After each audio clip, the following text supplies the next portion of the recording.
Hello, everybody, and welcome back for another day of aimbotting. Welcome, welcome. And I see you in the chat there, Deviant. Yes, you are the first. You absolutely are. And if you haven't noticed, I've sort of changed my setup. Something may be different. You may or may not have realized this. It may or may not have occurred to you. It may or may not be an appearance change. I really have been doing everything I can to change my setup and change what's going on over the last few days.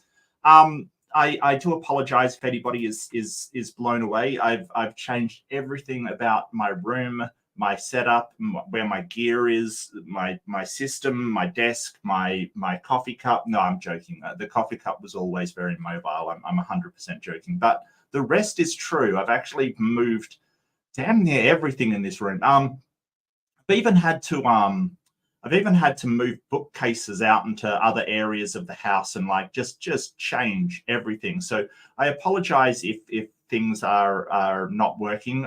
This is the first stream that I've been trying this out. I dropped into a live chat and sort of tried it out, but I didn't really sort of see as it works in the wild. Oh, hello Pinworm. Hello you, Victoria. It's so good to see you. So this is going to be the new setup. I hope to streamline. I'm getting a bit of artifacting problems with the headphones, as you can probably tell. I've got to fix that somehow. Not sure how. Greater minds than I will work on it. Yeah, so things have been wild lately, and it's really weird. I sort of as I was changing everything, like a light socket was a power point was broken, so I had to do some electrical work. It's just been crazy over the last week, just madness since I did my stream on my Sunday. I hope the sound is okay because my microphone is in a completely different spot, so I might sound louder or softer, or if you're having any trouble hearing me or whatever, please do tell me. I still haven't worked out exactly where I want it to be and exactly where I want it to capture from. That's not sort of in front of the camera or in front of my monitor, so I can't see. So yes, welcome. And today we're on AIMBOT. If you're here for the first time, am I morally bankrupt or them? Basically, we're going onto Reddit to look at some situations from some Reddit users, some of the Redditors out there. Sounds exceptional. Okay, well, I'm having a little trouble with this arm thing. All right, it's all technical stuff in the background. Its technical name is a stupid pop filter is not staying erect. Yes, I'm having some pop filter erectile dysfunctions in the background here. Don't mind me. Don't mind me. Look, I'm going to play with it. I'm going to get this right somehow. I don't know how. Maybe you can offer some tips or tricks. But yes, what are we doing today? We are aimbotting. So aimbot. So basically, we're going on to the Reddit thread, Am I the Arsehole? We're looking at some situations and see if we can apply some secular humanism to the situations on there. I've got my criteria for what's right, what's wrong. I'm sure you have your criteria for what's right, what's wrong. I think that the important thing is that we sort of can say why somebody's right and somebody's wrong. So I do like these situations. Yeah, I did, Pinworm. I absolutely did. Hold, let me get my stuff. It feels wrong after doing like a year of streaming, like facing the other direction, because I actually moved my desk. This feels so wrong. It really does. Very caffeinated. Yeah, I am very caffeinated. Actually, I did have a lot of coffee. Yeah. So it sounds acceptable. Yeah, you said correct. A little more echo than usual. Okay, thanks, Victoria. I'll see if I can. Yeah, I kind of. I'm actually hating this boom mic arm. I really dislike it. So I'm going to try and do something else, do something different kind of thing. So stay tuned. I will try and fix that. I do apologize, Victoria. I really do. Maybe it's because of the settings on this. No, that's on. Okay, so that's not it. All right. So yeah. I think it's just because prior to this, I've been trying to make this work. But it's really interesting what people think is right and wrong, and whether we're just using our intuitions or not. I was in a stream the other day, and a Christian guy told me that he has the power of discernment. And I had never heard of this before. Has anyone ever heard of this before? The power of discernment. Apparently, it's a Christian superpower that only some Christians have. and it allows them to see who's right and who's wrong, apparently. So the questions I had was, what's this power? How does it work? How do you know it's an actual power and not just, your own judgments, your own moral intuitions on things, essentially? And he sort of said, well, I can tell what people are, whether they're good or they're bad or they're right and they're wrong. So something did occur to me. If Christians do have the power of discernment, how come they're always surprised by things like, child abusers living in their midst? How come they never see the people that are out to grift them until too late? How come they never see these things if they do indeed have the power of discernment? To me, it just looks like they're just doing what everybody else is doing. And that's essentially just going through and making some intuitive judgments on whether somebody is right or wrong or not. It didn't seem like anything special to me. But, power of discernment is apparently a thing. And I don't know why somebody would think they have this special power over everybody else. Can we in some way test this power, see if they can make some sort of judgments where others can't? I don't think so. But what's interesting, he said, oh, you're a good person. And do you actually believe in good or bad people? I'm not sure I do. After sort of looking through sort of morality and things and sort of really dedicating a lot of my time to reading about it, I don't think there's really good or bad people. I think that actions can be good or bad, and sort of good or bad people, it's just a colloquialism for sort of saying, or a hyperbole for saying, hey, that person generally does good actions, or that person generally does bad actions. I don't think anybody is intrinsically good or intrinsically bad. A lot of Christians want to tell me that everybody is fallen, everybody is intrinsically a bad person. Was it Blowhard of the Prolapse channel? I don't know who that is. I don't know. Whoa, there's an actual, really? This I gotta see. Discernment in Christianity.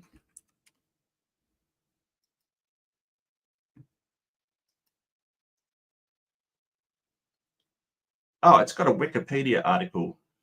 No, but yeah, it was sort of it wasn't Boland, but it was one of his associates, or one of his maybe ex-associates. I don't know how they're rolling these days. It was some guy called Lupin, and he really, so his thing of discernment.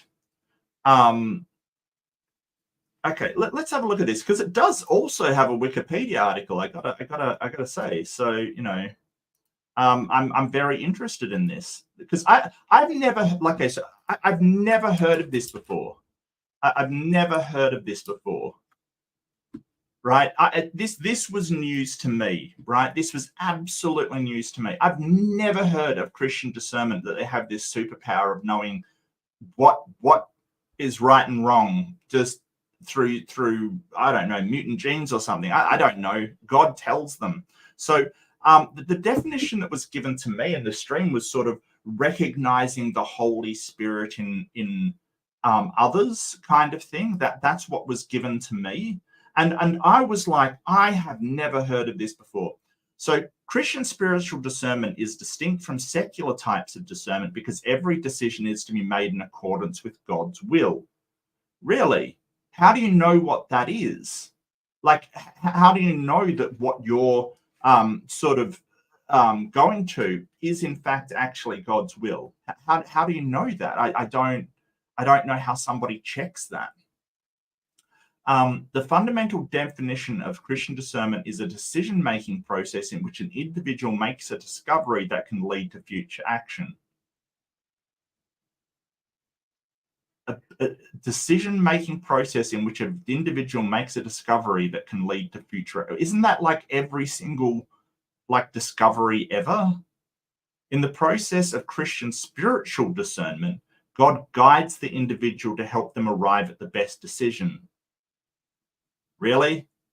a way to arrive at the best decision in Christian spiritual discernment is to seek out internal, external. Clarification needed. Damn right it is. Internal, external signs of God's action, then apply them into the decision at hand. Wait, so if God's giving you these signs of what to help them arrive at the best decision, what does that do to free will? What happens to free will in that instance? Like, a lot of the time they tell me, oh, well, God can't appear to you because, that would interrupt the decision-making process and therefore free will, right? So how does that work if God's giving these people these signs and these helping them make the best decisions? What does that do to free will? Okay, that's really weird. I've never heard of this before. I've been doing this for like a year or so now, a couple of years maybe. I've never heard of this. Christian discernment also has an emphasis on Jesus and making decisions that align with those of Jesus in the New Testament. The focus on God and Jesus when making decisions is what separates Christian discernment from secular discernment. What's secular? Secular discernment's just sharp perceptions to judge well. In case of the judgment, discernment can be psychological, moral, or atheistic in nature. Yeah, sure. Aesthetic in nature. Aesthetic in nature. Sure, yeah, okay. So, psychological discernment's just looking at it in the lens of psychology. Moral discernment's looking at it in the lens of what we ought to do, or some kind of moral structure, which for me is secular humanism and consequentialism, utilitarianism. And aesthetic is just, hey, what looks good? It looks good to me. Discernment has always been named. Yeah, okay. So it's just Christian discernment basically says that they have a superpower that's like, this is just putting it through a Christian lens. Okay. Ignatius of Loyola is often regarded as the master of the discernment of spirits. Oh, yeah, I bet he is. Ignatian discernment is his technique of Catholic discernment. This is like this. There's nothing special about this. It's just, I'm going to decide everything. The spiritual exercise is designed to the 7-step discernment is to be followed that include identifying the issue, taking time to pray about the choice, making a wholehearted decision, discussing the choice with a mentor, and then finally trusting the decision made. So the question has to be asked, what will get you to the best decision? Is it praying to some God, or is it actually like, doing things like a psychological discernment or a moral discernment, like saying what we ought to do? This seems really like, yeah, I don't know about that one, Chief. Lorraine Warren, yeah, Left-Handed Jedi, good to see you. Oh, I love your new avatar. That is awesome. At least it's not a red shirt, mate. That can go terribly, terribly wrong. Yeah, see, I'm even drinking with the other hand. So I actually do have something on my coffee mug. Yeah, you couldn't discern that, could you? Wow, okay.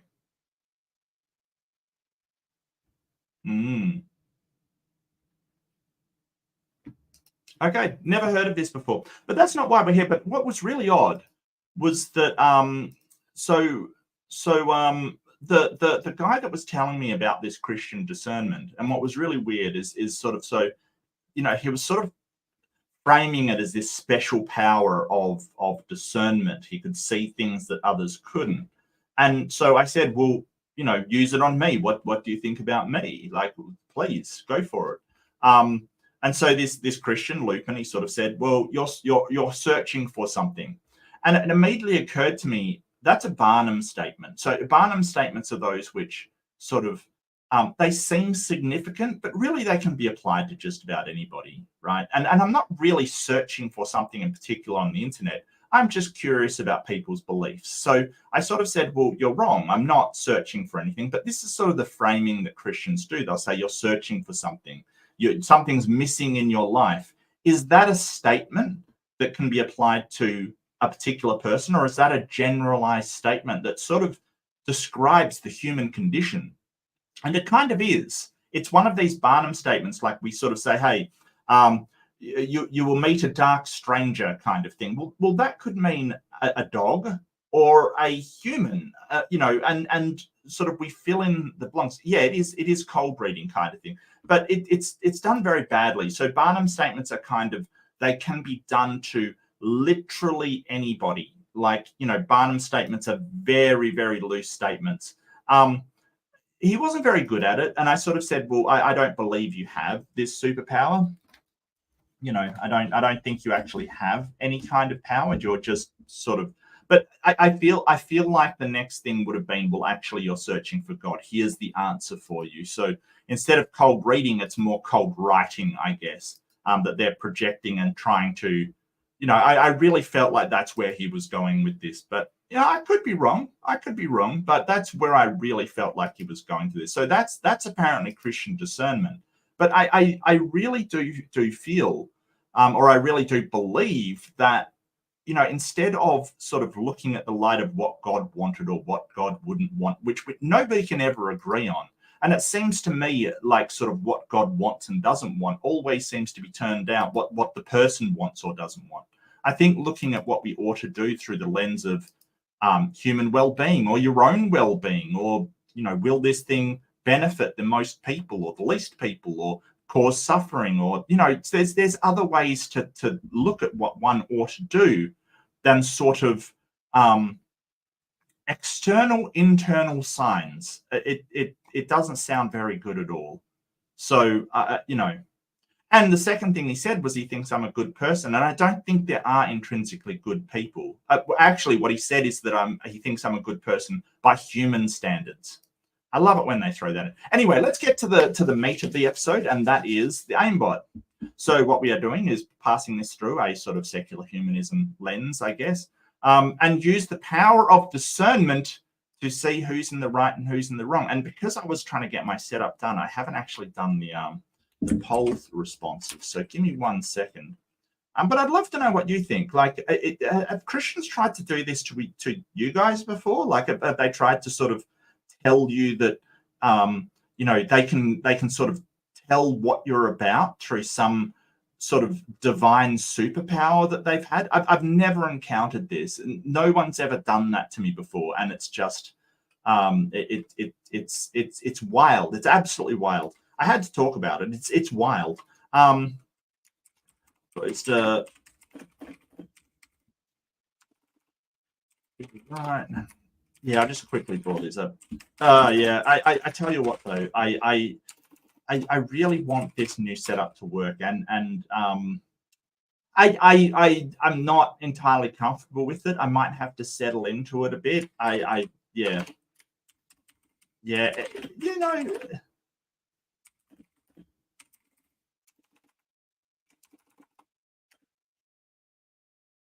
I can say.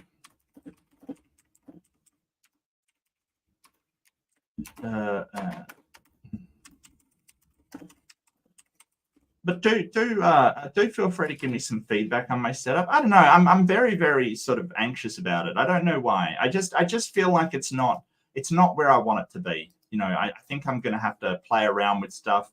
I'm going to have to get this pop filter upright. I'm going to have to, just change some stuff, kind of thing. Maybe I'll settle into it. Maybe. We saw what you did there. What I do. Yeah. And that's why sort of trusting what a God wants maybe isn't the best idea, Booba Sweat. I get that. Like, you want to say, hey, I'm going to look it through the lens of an omnipotent super being kind of thing.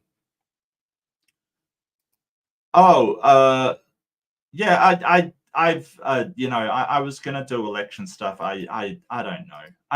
I just, I feel like it's horrible. Look, if you don't want to doom scroll, come over. If you do, that's cool. I gotcha.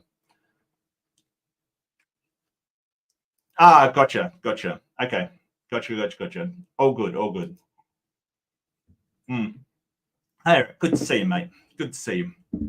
Okay, so AIMBOT. So all of this, we're going to use our discernment. All of this discerning is consensual. They solicit discernment from us. So, you know, we can look at them and say who's in the right, who in the wrong. And first up is efficient debate. I love it. Efficient debate. I love an efficient debate.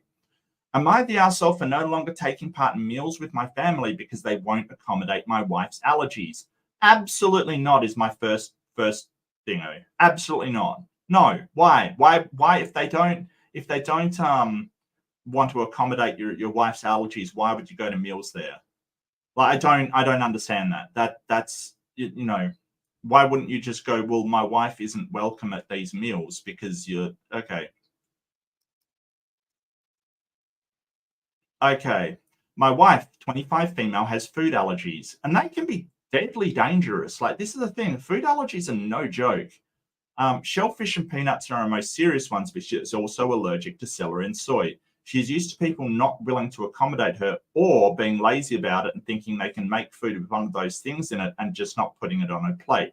So she'll normally bring some food if people seem unsure about what to do. When we first went to one of my family's dinners, she brought along some stuff she could eat because mum had made it sound like she couldn't accommodate her allergies. But when we got there, the mum was offended that she'd brought her own food. Yeah, okay, all right. Well, we explained, and mum said in the future she'd just make food my wife could eat. I'll say this now. Before we moved close and started joining family dinners, my wife and family got along well and everything was fine. But we moved to be closer to both our families 18 months ago, which is fair. That's cool. I understand people wanting to, you know, be around their families. I get it. Like, seriously, if anyone's young out there and they're like, oh, you know, I still live at home for as long as possible. I see no problem with that. Like, I don't, you know, it is rough out there. You don't, you know, getting a head start in life by sort of, you know, living with your family. I think that you should maybe learn some life skills while you're there. That may be a good idea. But, you know, if you can get support, there's no shame in taking it. Absolutely not. Absolutely not. Life is rough, man. You need support from people in general. It needs to be there. Don't feel bad about that. I mean, it depends on your culture as well. I mean, Asian families generally live with their parents for ages or all their lives sometimes. It's just what their culture's like. It's a very cultural thing that's like, well, 18, you have to move out of home kind of thing. It's very specific to the Western sort of world. And it isn't a bad thing. It's just, you know, don't shame people for not being able, you know, you don't know their situation. So sort of, oh, you live in your mum's basement. You know what? Why not? If you can get away with it, sure. Yeah, maybe if you're not learning life skills, that's a problem, but, you know. My wife didn't. Oh, really? So you are Victoria? You are just a fount of knowledge today. I love it, Victoria. You just looked it up. Celery thing is true. That's for pollen. Whoa. Hay fever from celery. Wow. Okay, we're learning. My wife didn't bring anything the next time, and mum had something she could eat. And for a few months, this is how it was. Then one of the days she served something specially for my wife, but the rest of us had shellfish and soy in our food. My mum was not careful about food safety prep, and there was contact between what my wife ate and what we ate, and my wife had an allergic reaction. Mum said she felt bad and apologized, but then after dinner, she decided it was too much hassle to make a whole other meal for my wife, and she started making one meal again, but it was a meal my wife couldn't eat. My wife started bringing her own food again, but my mum didn't like it. What does your mum expect her to do? Like, it's not like she's even going, look, you have to cook a different meal for me. Like, she's not even demanding that. She's just saying, hey, if you're cooking stuff I'm allergic to, I can't eat it. I'll bring my own. That's fine. Like, this person is doing everything right. Wow. Some back and forth and me talking to the whole family about the issue and them saying it was unfair to expect mum to cook. But she was still adamant she didn't want to do something separate for my wife, so I told them it was for my best if my wife and I just didn't join them for these dinners. Yeah. Look, this is a guy I like. I mean, it says my wife. I'm assuming, I'm sort of making an assumption it's a guy, but it might be a, you know, who knows? It might be a woman married to another woman. That's fine. Like, they're standing by their partner. I'd see no problem with that whatsoever. My family did not like this decision, and we have faced criticism for this choice. Well, I have. They know I just They know I decided to just stop showing up. I told them the health and safety of my wife comes first. Ding, good on you. And since she can't win, she's not risking another allergic reaction eating there, and it wouldn't be fair to have her sit and watch us eat. They're not going as our sole option remaining. Yeah, no, absolutely not. Absolutely, 100% not. You know, you know, you're with your partner, and what's the thing? She doesn't come and you do. That's horrible. That's, you know, we've all been left out of stuff. You know what I mean? Like, we've all been left out of stuff. I'm sure you've been left out of stuff. It sucks. It sucks to not be able to go to things. So, you know, the partner's going, well, I'm not going to go if you have to sit there and watch us eat. I think that's perfectly reasonable. Like, I think that's 100% reasonable. Hang on a second. I've got a little, maybe I can adjust this. Hang on. Is that better? That better. I'm fiddling with my things now, so let me know. I feel like my head is too white. Look, I'm just going to ignore it for the moment. I'm very thrown off by this, but never mind. For family dinner, and I get you want to you know, hang out with your family and you want to be close to your family, but geez, like, why can't your mother just let her bring her own food if she's not gonna, like, she doesn't want to cook another meal, she doesn't want to have her bring her own food, she doesn't want to, yeah, what does her mother expect to happen here? Like, what does she want out of this poor woman? Wow. I don't know. I'm feeling like they're not leaving them with many options. Well, I feel like they're not leaving them any options at all. Well, let's find out what they say.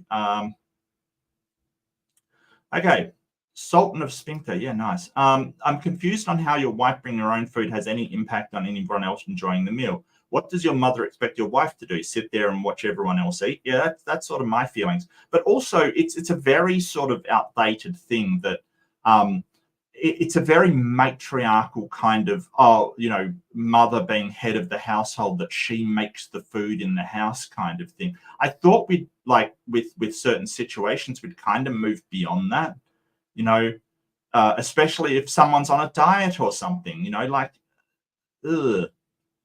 Did the OP say something to that? Yeah, she finds it rude to bring your own meals to other people's dinner parties. Yeah, it's a very outdated, outmoded kind of thingo. She's not being provided food so she can safely eat. The only option would be that she doesn't eat. Yeah, which is unreasonable. It's completely unreasonable. You know, and it's not just, oh, well, she can have something before she comes. It's just unreasonable because, you know, when you go to a family meal, you want to sit down with your family and eat. There's something very sort of, it brings you close, being able to share food. And I get that that's a good thing. We can sit down, we can share food, we can talk over food. Food's a very, it sort of almost is a bonding thing for humans, like from when we used to share food with one another. It's very, very nice. But, you know, and here's the thing. If she's allergic to it, well, that changes things. She should just get her own food. Like, come on now. Not the arsehole. Your mum doesn't want to cook food for your wife. Fair enough. So she brought her own. She problem with that too. She wants her to eat food she's specifically allergic to. Absurd. Not the arsehole and good decision. Or to sit there and not eat, which is the only option available. Yeah. It's not really. None of the options are tenable. I don't know what she's expecting out of these people. I'm so confused as to what they want from the wife. Like, I'm so confused. I mean, it might be worth sort of saying to your mother, like, what do you want her to do in this situation? Do you want her to sit there and not eat? Because that's not practical. Not the arsehole. Yeah. We've sort of, what do you say to that? Yeah. Only option. Yeah. Not the arsehole. Your wife's health is more important at being at these family dinners. Sounds like your family believes your wife is making things up because she doesn't want to eat what the family is eating. Should be allowed to bring her own food if you want her there so much. They believe her. They witnessed her allergic reaction. They just feel like mum shouldn't have to make food suited to her specifically. Well, she doesn't have to. Yeah, no, she doesn't have to. My wife brought her own food and it still wasn't acceptable to them.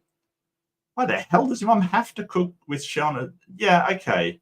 Yeah, I get that. Like sometimes I get that not every meal is going to have these in it, but there's enough. I mean, if you're having like a satay night, that you can't make satay without peanuts. It's not. I get that. There's lots of other meals and stuff, but your whole family ourselves. Yeah, I love your Reddit. Yeah, I'm kind of with the Redditors on this one. I don't think, I think he's just putting up boundaries. If you can't have my wife there to eat, if my wife can't go there to eat, then I'm not going to go there to eat. I think that's so supportive of somebody's predicament. I do like whoever. What is it? Efficient debate. Yeah, I like your name. I like your attitude. I do. I'm going to see what you wonderful people have to say. Eric Wanda says the mum doesn't give a fuck as far as I can see. Yeah, I'm kind of leaning that way, mate. I don't know. I don't think that's the case. I think that sometimes, and so we see a lot of this stuff from sort of older people, right? We see a lot of this. Well, why are they doing this crazy thing? And to be honest with you, I think a lot of it's how they've been raised. They've been raised to do X, Y, or Z. They've been raised to cook for the entire family and, provide for the entire family. And, I think that there's some problems there when it comes to modern living or modern understanding of things and people that are used to tradition and their way that they've been doing things all the time. So the idea that the matriarch cooks all the meals and provides for the entire family, giving them a sense of authority or a sense of nurturing over the family, it sort of conflicts with what we know about allergies. But, those two ideas, sometimes, it's so drilled into people sometimes how things should be. They don't review what happens. It sounds like the mother, and I'm being very generous here, and I'm not going to assume that the mother's doing this on purpose. It sounds like that she has been conditioned to think that the matriarch mother of the family provides all the food. That's just what happens. And I don't see why that's the case. Nobody growing up now would see that as the case. The mum seems like a gentleman arsehole. Yeah, boomers, mate. What can I say? The family sucks. Crazy controlling mum. Yeah, and that's how it turns out. It's sort of this, I've seen it so often, this whole idea that you can sort of, you have authority over a family because you're the oldest, or you're the one that's always done it, or you're the one that's in this situation. It doesn't make a lot of things. Yeah, absolutely. I gotcha. Sounds like the mum doesn't want her daughter-in-law to come and the rest of the family's inconsiderate as the mum. Well, maybe. I mean, I'd hate to actually read that into their mind because, you're sort of suggesting that the entire family has something against the daughter, and I'm not sure that's the case. I think that maybe it's just that the mother is so set in this, well, I provide the food for the family because I am the matriarch. Perhaps, that could be it. And if the family has been conditioned to go along with what the mother has, says in the house, whatever she says in the house goes because she's the mother kind of thing. They may be going along with it out of sheer habit. Oh, hi, Big Bad Mama. I started this episode talking about Christian discernment, by the way. Did you know that we went through it? It's wild. It's wild. Big Bad Mama was there when somebody told me about this superpower, and I've been fascinated ever since. I really have. You eat what we serve you kind of thing. Yeah. And I mean, that's the mentality that some of the people in this sort of age bracket have.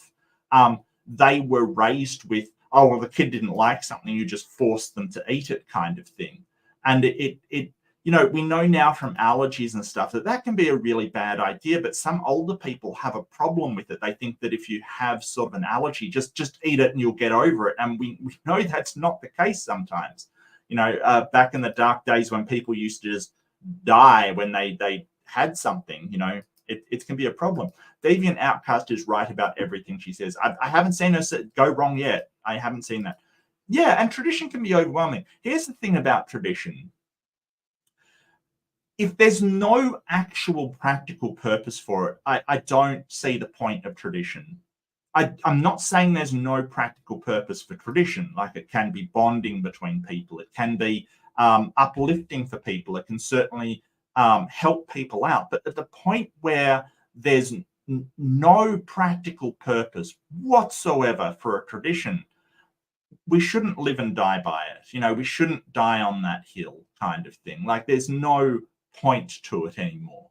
So if you've got, traditionally you gather for presents at Christmas or something at a certain time, I think in Europe, some places in Germany, they actually open presents at night, sort of thing, at Christmas Eve kind of thing. That's fine. I have no problem with it. It's sort of a bonding experience. Everybody gets together. But when tradition starts causing problems, it's traditional is no reason. It's the same as policy, and I encountered this a lot, policy in corporations. So you've probably encountered this yourself, the red tape of bureaucracy, and they say, hey, it's policy, there's nothing we can do about it. Policy is not a reason for something. It's not a reason to have something. The policy has to serve some point. And this is something that I learned very well, that if the answer of why a policy is there is because it's policy, you should drop that immediately. Immediately. If there's no other reason for the policy to be there except for it is policy on the books, dump it instantly. It has to serve a purpose, right? Like, so if you have a no refunds kind of thing, no refunds under any circumstances. If your answer to why it's there is, well, it's there to prevent, some kind of fraud or some kind of loss program in the company from where people return things that they've actually used and all of this kind of stuff. Yeah, no, I get it. That's why policy is there. If your policy is there because, hey, that's the policy, it shouldn't be there. Imposing tradition is so weird. Yeah. My point is that the family cares more about the feelings of a mother who wants to eat the cake and have it too and not give any to the daughter-in-law. Her health and life is secondary to that. It does feel that way. It really does feel that way. But so I think, though, I think that the mother doesn't see why she can just not eat the stuff she makes. But at the same time, she's sort of saying you can't bring your own. I'm not saying that that's the case, but I don't know whether that's actually what Thing thinks. I can see how it would be perceived that way, but I'm sort of more assuming it's this cognitive dissonance between I'm the matriarch and make all the food and people don't bring food, and I can't be forced to make food for people. I think it is two ideas that are kind of really rubbing up against one another. The weird thing is, Deviant, is why the rest of the family is going along with it. That's the weird thing. Maybe they believe the same time. And hello, Ember. So good to see you. Nap time. Election insanity. Yeah, look, if you want to go back, that's totally fine with me. I'm not, I'm probably going to tune in, but I really... I have had enough of the election and the madness to last a lifetime, to be honest with you. It is hard to watch, and I can't imagine what you all are going through. So much love to Ember, everybody in the US. I'm watching from the sidelines and I feel stressed out. I can't imagine what you're going through. I just can't. I just can't. So yeah, it's wild. It is wild. I totally get that. Totally get it. And how did our poll come out? What do you guys reckon? Poster was in the right? Yeah, I'm kind of there as well. I'm kind of with you. I think everybody's on this one is with you. It's just a very, very strange and weird sort of thing happening. Okay, next one. Poo mode activated. Wait, there's a poo mode? What the hell? I had no idea. What does that even mean?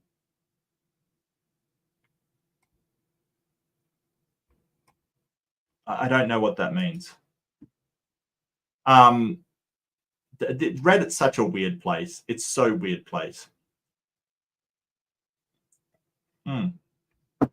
I don't know what nitro pills are, Left-Handed Jedi. I've got no idea. But as long as you are taking medication and it helps you, I'm all for it. Okay, so hearing 228. Yeah, I take medication for my ADHD.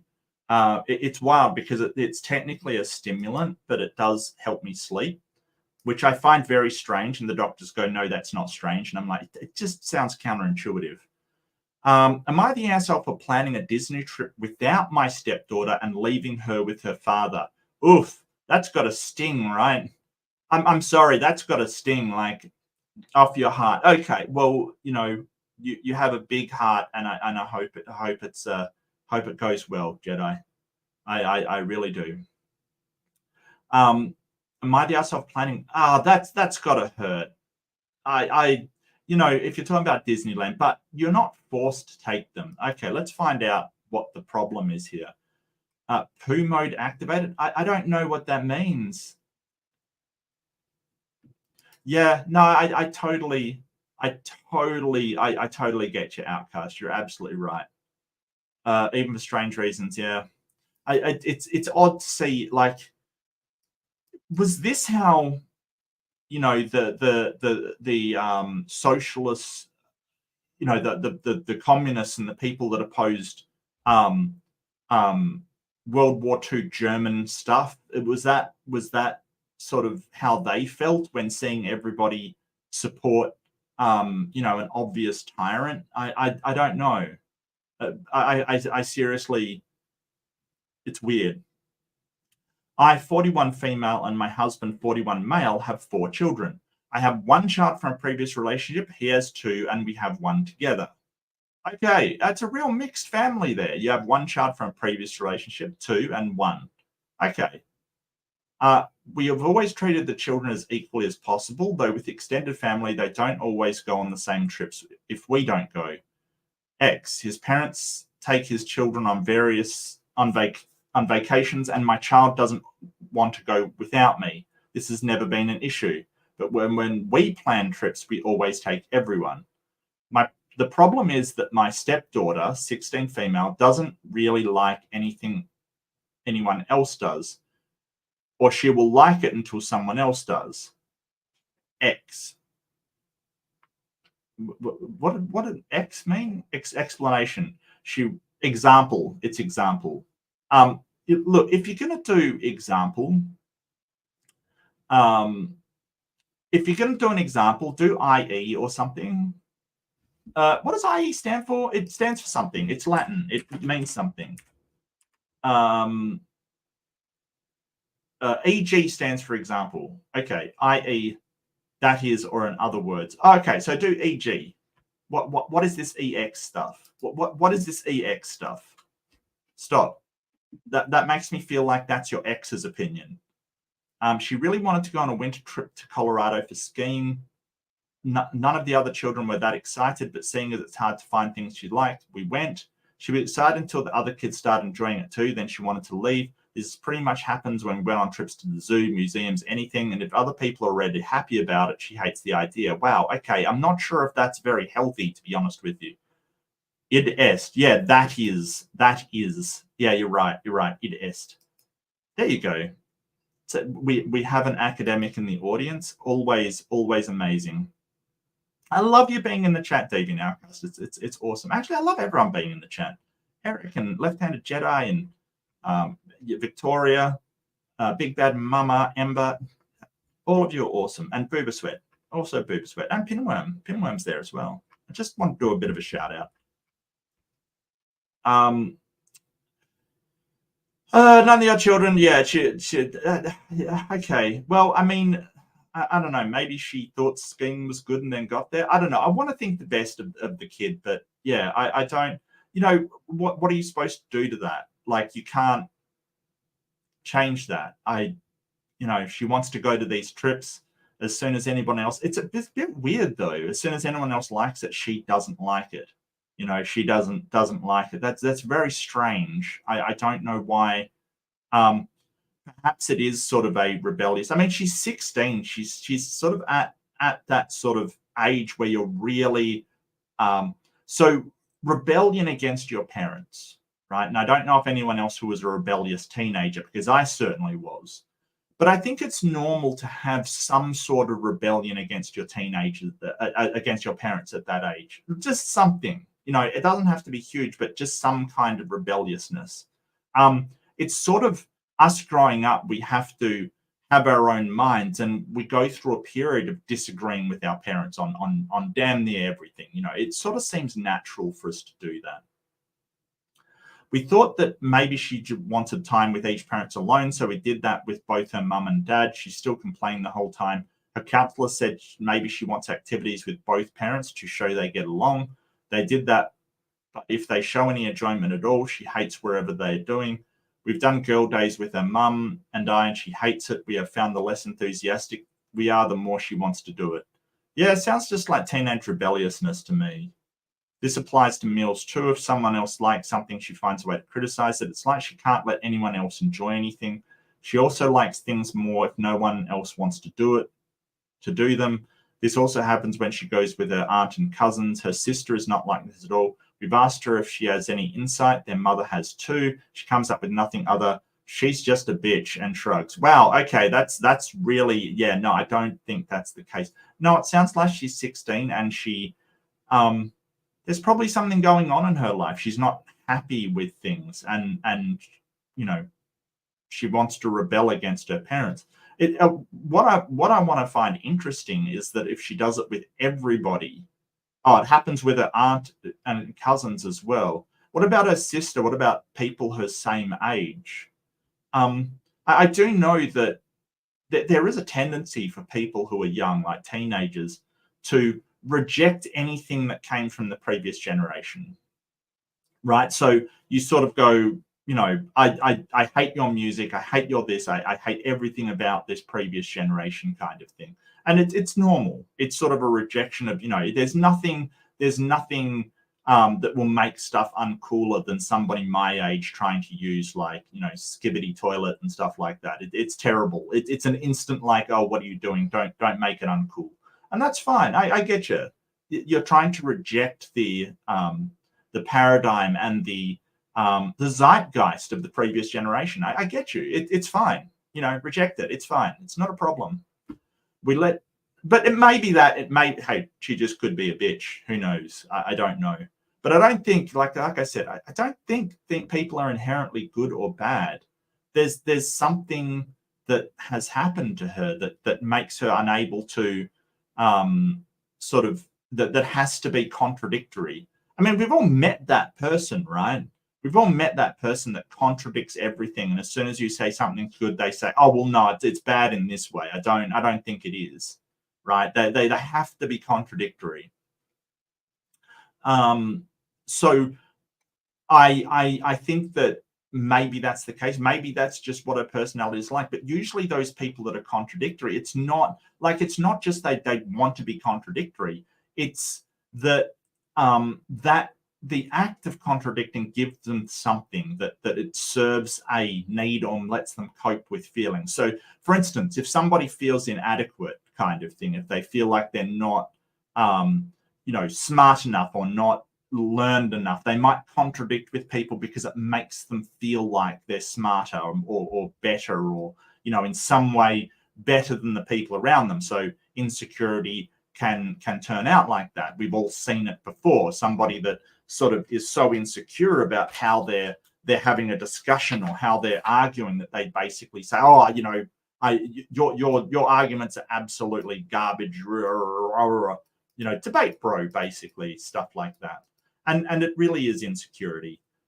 It may be something like that, but who knows? It may be that feeling that she's different, that like the question is, why does she feel like she has to be different than everybody else? Why does she feel like she has to take opposition to what everybody else is doing? Sounds very rebellious. You know what? Though I will say this, if that's the worst she gets is rebelliousness, then you've gotten off easy, quite frankly. There's a lot worse things she could be doing to rebel against her parents. Trust me on that. So this year we have been talking about Disney for a while. My nephew has cancer. Oh, this story took a very, very hard turn into sadness. My nephew has cancer and always want to go with us because he has no siblings and not many friends because he's missed a lot of school. That's sad. That's really sad. Stepdaughter said it was stupid as soon as everyone else wanted to go. Her father said he would have a lot of work to catch up on when he got back.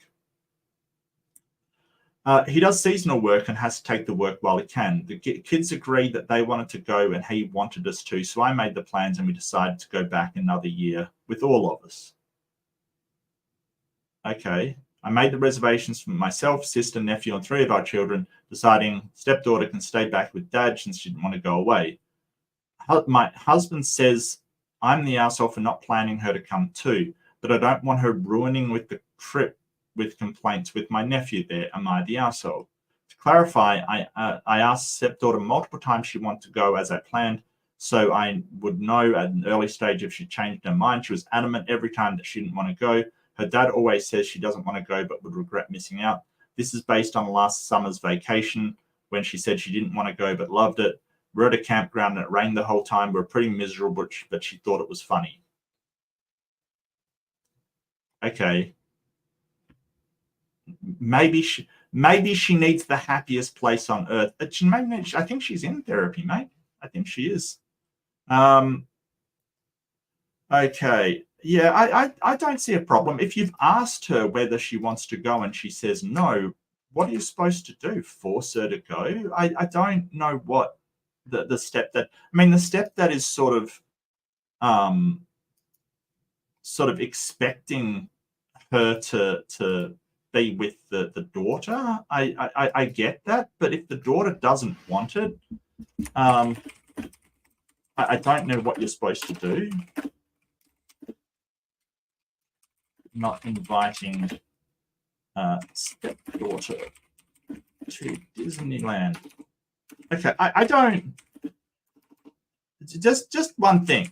I've never been to Disneyland and have absolutely no real want to go. I don't like crowds that much. Crowds for me are too loud. They're too loud. I have noise sensitivity issues, so I don't feel like I'm missing out on anything. If someone said, "Do you want to go to Disneyland?" I don't know. I might say yes. I might say no, though. I don't know. I mean, luckily it's never come up because of obvious reasons. You know, I've never been in the vicinity of Disney. I've never been on the same continent as Disneyland, so I couldn't say. But no, that's not true. I've been to Japan and I've been to Europe, and there's one in Europe. Anyway, I've never been like in America to actually have the decision. But if you ask somebody who's 16, do you want to go, and they say no, no, no, no, no, I don't know what further you're supposed to do. She doesn't want to go. At 16, you would hope that you can instill in a young woman the authority to have autonomy over her own decisions, right? You would hope that at 16, you could basically ask her if she wants to do something or not and take her at her word whether she wants to do something or not. Hell, I think that should be done before there. I don't know why you would force her to go to something that she doesn't want to go to. If she, so a lot of the time, something like this, and you know, keep in mind I don't have kids, but this could be a learning opportunity. If everybody comes back and says, "Hey, we've had a fantastic time," and she's like, "Well, you know, why didn't I come?" It's like, well, you should have said to go. I don't know why you wouldn't let her so a lot of the time where avoiding consequences for your children can be a bad thing, right? It can be bad. Like if your child is being rebellious, I think that allowing them to experience consequence teaches them a lot. And I'm speaking that as somebody who did get the consequences when I was younger. I was acting up and being rebellious and doing a lot of things that were really shady and not very good at all, not good for my life. Eventually, I just had to leave home. My mother said, "No, you're not living here if you are doing this." And in hindsight, it did, it was a learning experience. There are consequences for what you do and what you say. And sometimes you have to let them experience the consequences. There's no way around it. Not the arsehole. I'd only advise you, your partner, and the child's mother to focus more on a mental health treatment because that thing sounds very pathological, to say the least. There hasn't been progress that we can see. Well, I mean, it's very hard to see progress, right? So he did say they were in treatment. So yeah, she definitely is getting treatment for it. She is in therapy. I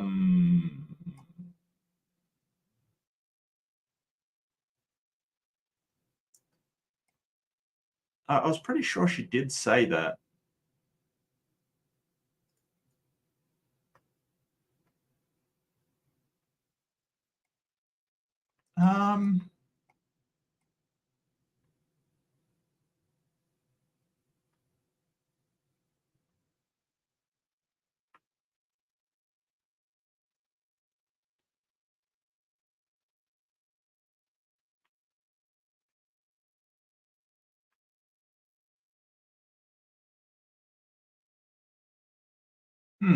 I was pretty sure she said that.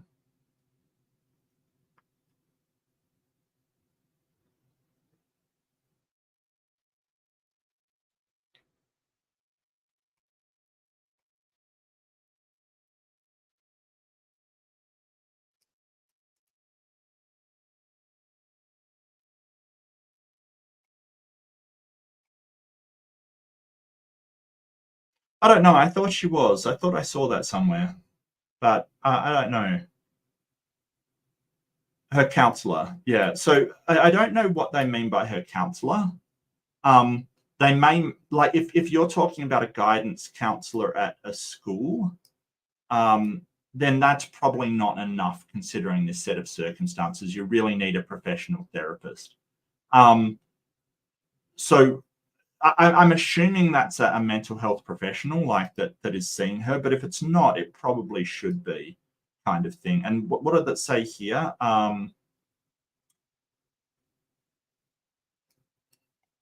She participates in the counseling. Yeah, I don't know. I don't think counseling is therapy. I guess they have two different connotations of the word over here. I'm not sure if they do where the poster is from, but they kind of have two separate connotations here. I think that sort of and therapy and sort of psychological work is kind of like gym work. So if you've ever been to a gym, like you don't just go to the gym a few times and suddenly you're looking ripped. That is not what happens. It's sort of it's odd because it's kind of like evolution. Like, oh, you've never seen a dog give birth to a non-dog. Yeah, thanks, Ken. Thanks, Ken Hovind. Cheers. Thanks for that one. Of course you won't. It's so small incremental changes that it's kind of like you look back and you go, okay, that's a massive change. But step to step to step, like sort of the incremental steps, you don't notice any change between them. The changes are so small, you only notice them when they add up. You don't notice them from one step to another. And that's what a lot of people don't understand about therapy. You're not going to see this massive change. But if you do work at it and do the work, you'll look back and you'll go, wow, I've actually changed my thinking a lot. It's just slow and the steps are small. Just like working out kind of thing, or doing any sport or anything like that, or even learning, a piano or something. You're not going to suddenly just sit down from playing chopsticks and, play a symphony kind of thing. Like, that's not going to happen. It's going to be small incremental steps. So I don't know. Participating in the counseling can be misleading. I don't know what kind of counseling. If it's not actual therapy, Reddit is going to hate this, but hormonal contrarian teens should not be able to hold their families hostages like she has. You've all treated her like a small child with a terminal diagnosis, and that's not doing her any favors. She needs boundaries and a mental health professional. It wouldn't hurt for all of her parents, bio and step, to be in therapy too, family and solo. As for this not being fair, it isn't fair to make your other kids put up with her bullshit. Yeah, thanks, Reddit. It's not fair to make her go on a vacation for your husband is wrong. Okay. Did the poster say anything? No. Yeah, I kind of get the thing, but yeah. Info. Have any of the grown-ups ever sat her down and asked you why she does this? She's 16. She's old enough to have a calm conversation about why she complains as soon as someone else likes something she enjoys. Okay, so it depends on the 16-year-old, really, doesn't it? I'm not sure. I mean, she's old enough to have a conversation about it, yeah, but some 16s are, you know, some adults I know aren't adult enough to sit down and have a calm conversation about why they do the things they do. Like, come on, like, seriously.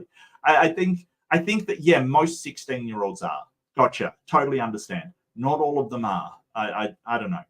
Maybe the fact that you speak to her about it may help her realize someone has noticed if she's trying to get stationed by doing it. Station, does he mean sort of, clout or something like that? Yes, she has. She hasn't really given us an answer beyond variations if she just changes her mind. It isn't as good as I thought it was, etc. I don't know.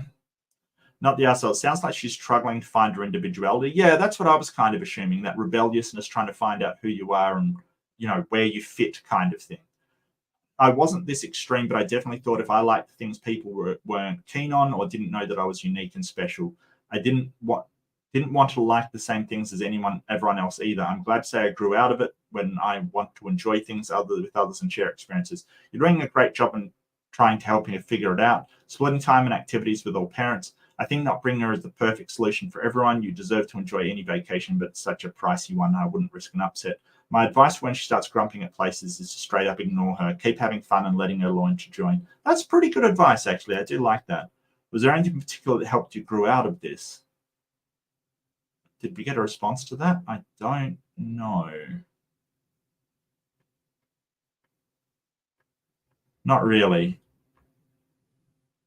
I don't think so. I think people have just got to I think that people have just got to learn to sort of, learn on their own. I think that's good advice, that just keep having fun and she'll learn to join, because she'll learn that, hey, being miserable by yourself isn't actually that fun. And I can relate. I've been miserable by myself. It's not great. But again, therapy can help, and sort of talking about, because what she's doing isn't the problem. It's a coping mechanism for something else. She's doing this because of some other need in her life that is unfulfilled. That's the thing about all of these. They're called maladaptive behaviors, where our behaviors are they're behaviors that are trying to cope with something or trying to get us something, but they're not going to actually get it to where we want. Like, so we talk about inversion. It's supposed to be, just give me 1 second, sorry.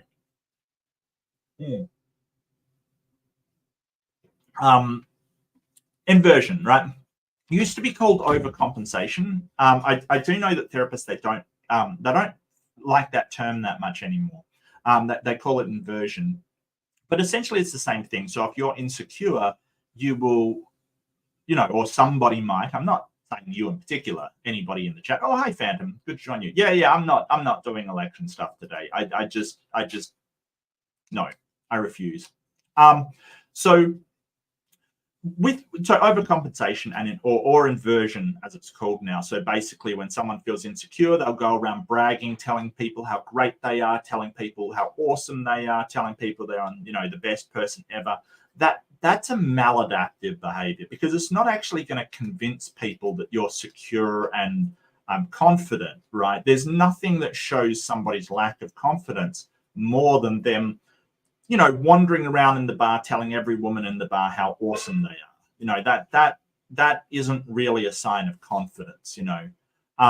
So they're called maladaptive behaviors, where the behavior that they're doing doesn't actually get them the result that they're trying for. So it sounds like something like that. And it's interesting. I mean, we all do it to a certain degree, but I think there's behaviors that are us trying to look for the things that we need in life, and then there's maladaptive behaviors, which are sort of antithetical to what they literally prevent us from getting where we need to be. And understanding the difference between the two is very useful, and I highly recommend sort of therapy can do stuff like that. There's things like cognitive behavioral therapy, where you actually start to look at, well, is this doing what I need it to do? Is this behavior a good way to by the way, Phantom, thank you. Not the arsehole. She's 16, plenty old enough to lay in the bed she makes. She didn't want to go, so plans are made, but they're not going. Yeah, I kind of agree. I think 16, you're old enough to say whether you want to go to something. She'll learn quick, hard, and fast in the real world that no one wants to waste time or energy on a selfish, entitled children. Wow, okay, Reddit. I think that's being a bit harsh on the 16-year-old, but okay. What have you lovely people got to say? I don't know about this. I have mixed feelings. Yeah, no, I get you, Eric. I get you. It seems, but if she, like, the difference was that sort of I had assumed at the start that she was saying, oh, I wanted to go, and my I'm just not going to take her because she's, we couldn't afford it, or she's her, should be with her stepdad or something like that. No, this is just she doesn't want to go. I don't know. I feel like the parents did the right thing, but not something to do always. Yeah, no, I agree. And I agree she needs therapy, yes. If she's not, I'm not sure what they mean by counseling. Again, Eric, you could be absolutely right. That they could need, instead, like, we're talking something like a guidance counselor at school, that ain't enough. That is not enough for this problem. They need to actually get somebody that specializes in behavioral therapy. I did Mardi Gras nuts, never repeating that. Oh, I gotcha. The crowd would, I don't know. I don't even know if I could even do that. I definitely seem like there's a deeper issue that needs to be dealt with, like in therapy. Yeah, absolutely. I was just saying that. Absolutely right. But meantime, ask if the answer is no, then go without her. If yes, then go with her. Communication. Yeah, and I agree. I do agree. And I don't know how you're supposed to confront this. Like, it's not like you're going to have an intervention where everybody sits down and talks to her, because, that's really going to get her back up. I wonder if there's anybody she does open up with, like, I don't know. My ex-parents were divorced, and her dad had another family of 2 kids, and he would go on vacation with his second family. She was always sad about this when she was a teen. Yeah. But I mean, this is a different situation because she says she doesn't want to go. But yeah, no, I get you, Eric. That sucks, mate. That absolutely sucks. It's sort of this idea that and families breaking up is always so sad, especially when they have another family and they've basically traded their family in. They basically left the old family behind and they're not really having anything to do with it. It's always heartbreaking, always horrible. I think that if you do have family, that it stays family. And I wish people would work more that sort of new families and old ones can sort of get along better and sort of, work together more. I always like it when I hear that. Avoiding open communication. Yeah, absolutely. And Deviant, this is what you'll notice. If there's one thing to take away from the AIMBOT, is that communication is almost always the issue. Like, one person not communicating with another, whether that's one way or two way, or nobody asking this, or nobody having an honest conversation about things. There's so many issues in here that could be avoided by just saying, hey, this is how I feel about this. And, what do you think? And coming to some kind of compromise, seeing it from their point of view. You're not wrong. You're absolutely not wrong. You can't have it both ways. That's what she said. No, you're wrong. You can have it both ways. That's I'm not sure what that's in reference to, but sometimes you can't. Yeah, sometimes you can't have both. Sometimes it's not a one-way street. I get you. Sorry, that was a sex joke. Just ignore that. The solution was to make 2 vacation trip, but not everybody has the money to do that. Absolutely. Yeah, no, I get you, Eric. Yeah. No, like to Disneyland, that is expensive, mate. That's really expensive. Trips, yeah. Therapy isn't a quick fix. It takes time and it needs to be allowed to take time. Yes. Yeah. And it's not a one-way thing. So the other thing you've got to remember is therapy isn't this continually getting better. Therapy's kind of you get better, you slide back, you make progress, you lose progress. It's kind of an up and down thing. And the same with sort of going through therapy in your mood as well. People expect you start therapy and just the mood to go up in a nice curve. It doesn't. It goes up, then down, then up, then down. But on general, it gets higher, like your mood gets better. And that's what you're after. But, it's sort of just because you're doing therapy doesn't mean you won't still be down in the dumps, or if you're having substance issues, it doesn't mean that you can't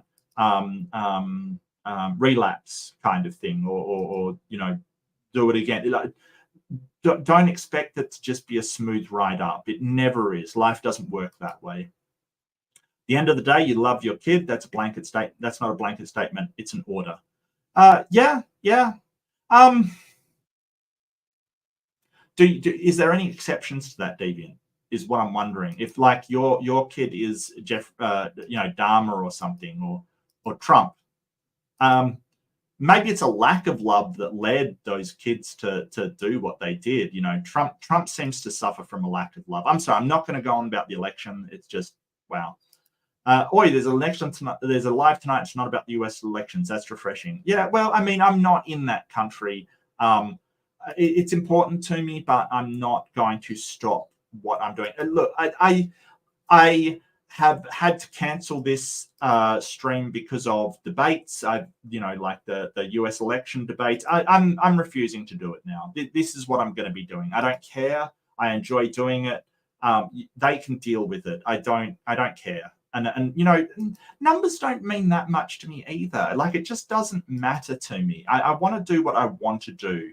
And so many people I see on YouTube, they're doing what people want them to do, or what they think people want them to do. And I don't know about that. I don't know if I even want to do that. Do I really want to just do what gets me views and chase all of those stats, which to be honest, I don't even pay attention to my stats. Somebody was talking about their most watched video and I didn't even know what mine was. Like, I have no idea. By the way, have I told you how awesome I am? You don't have to, Phantom. You don't have to. You're just awesome. You don't have to tell anybody, quite frankly. We see you, Phantom. Yeah, awesome. Now there's space there. Absolutely. Well, I hope it is. I really do hope it is. And and at the end of the day, I just give my opinions. They're my opinions. You can disagree all you want. I don't, personally, I don't believe in unconditional love. I kind of, yeah, I get what you're saying. Yeah. So,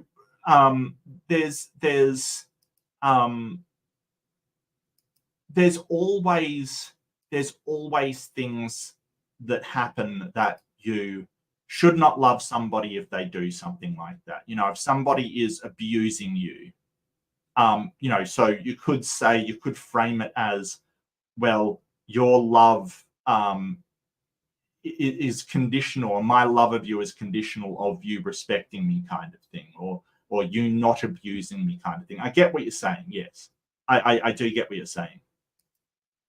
Unconditional love, like the one God had. Oh, wait, he's got 10 conditions already. Yep. 10? Have you read that book? Have you read Exodus and then Leviticus? It's not 10, sir. It's a lot more than 10. I'll tell you that right now. There's a lot more ways for God to lose your love with God than the 10 famous ones. There's a lot more, buddy. I don't. Yeah. No, I get what you mean. God has unconditional love. Even when he's torturing you for eternity, he's got unconditional love of you because he loves you. 603. I'm never sure about the exact amount. I'm never sure about the exact amount, but yeah, something like that. Okay, throwaway 2837. Oh, the poll. Yeah, what do you guys vote on? I gotcha. I'm pretty sure it's, yeah, post was in the right. I agree. I 100% agree. I really do. Throwaway 28370. Am I the asshole for refusing to let my wife spend my money on her best friend? Look, okay, this is hard, right? The money ones usually are, but I think that if you give your money, like my money, I don't. So when you're in a marriage, I'm not 100% sure you've got my money, right? So if you are in a marriage and you're working and your wife is, say, staying home and looking after the kids or something, it shouldn't be my money at that point. You're both sort of you're both contributing to the house. I dislike this framing. I dislike this framing. If that's sort of a work at home wife, I dislike this framing of, well, it's my money. I made it, so it's mine. Well, yeah, but you're kind of working as a partnership. So it's not really your money. It's their money. It's both of yours. I kind of, you know what? Joe Pesci. Yeah. But he worships the sun. Does the sun give unconditional love? I think it does. The sun gives unconditional love, even to the point of causing you cancer. It's unconditional, completely unconditional love. Am I the asshole? I'm being facetious, of course. Okay, this is weird. I instantly dislike the framing of this as my money. Like it kind of. Maybe it is like they share their finances, but he has some that he sort of puts aside for himself. I don't have a problem. Like my wife and I have separate bank accounts, just for convenience. But I mean, it doesn't. Like, I don't see it as my money, and she doesn't see it as her money. We kind of just share everything. I don't know. It's very strange. And I think that big expenditure would or ought to be sort of discussed between the two of you. I think that, I mean, it's fine. Like you're going out, you're buying, you're buying dresses or you're buying clothes or you're buying, stuff. It should be fine. But if you're buying something big, then yeah, you probably should discuss it and agree to buy it, kind of thing. But, does my wife need my permission to buy stuff normally? No, absolutely not. Is it my money that she's using? No, come on now. Okay, my wife has known her best friend since middle school. Her friend is a lawyer and her family is quite well off. Well, I mean, her friend is a lawyer?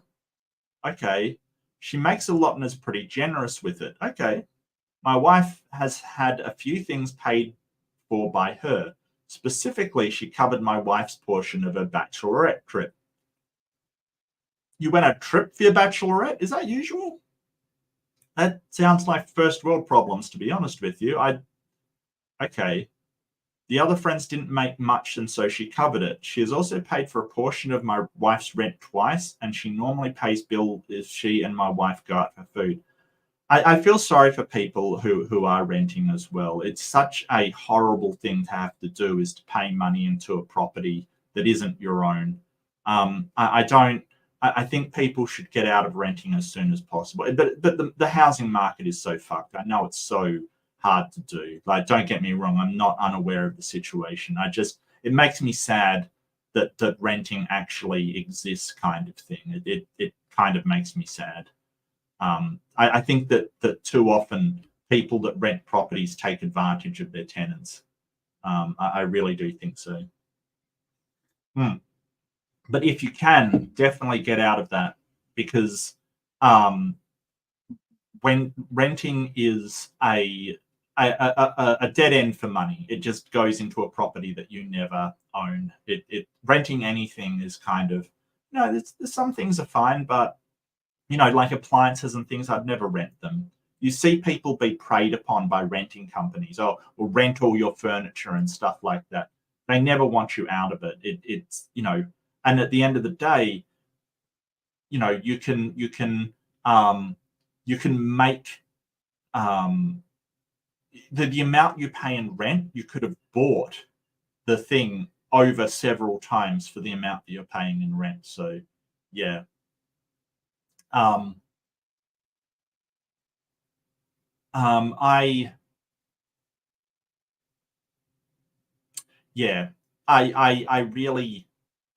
really feel for people that have to rent. But if you have the option to like buy furniture or stuff, or save up for furniture or rent it, save up for furniture.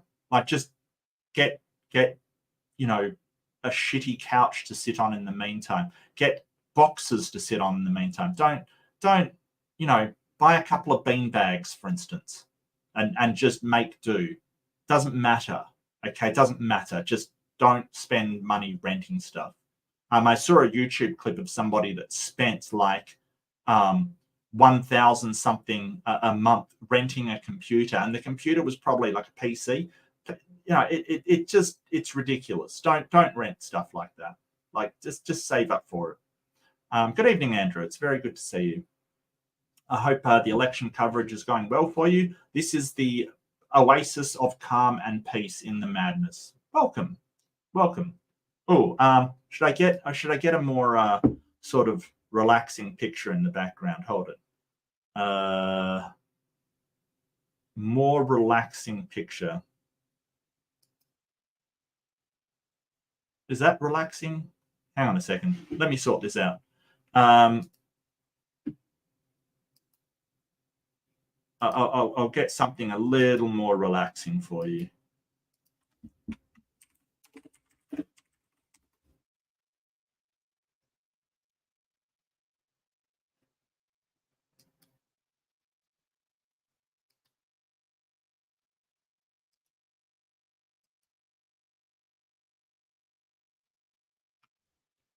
Just 1 second. My apologies. You know what? It's just an excuse for me to muck around with my camera. I'll be honest with you. It really is. I'm trying stuff out on you people. So, yeah. There we go. Is that more relaxing? Is that better for you all? Is that better? Oh, I might change the background as well.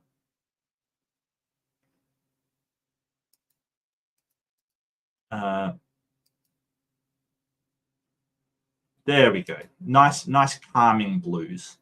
Oh, how about that one? Statue of Liberty. There we go. Nice relaxing stream. There you go.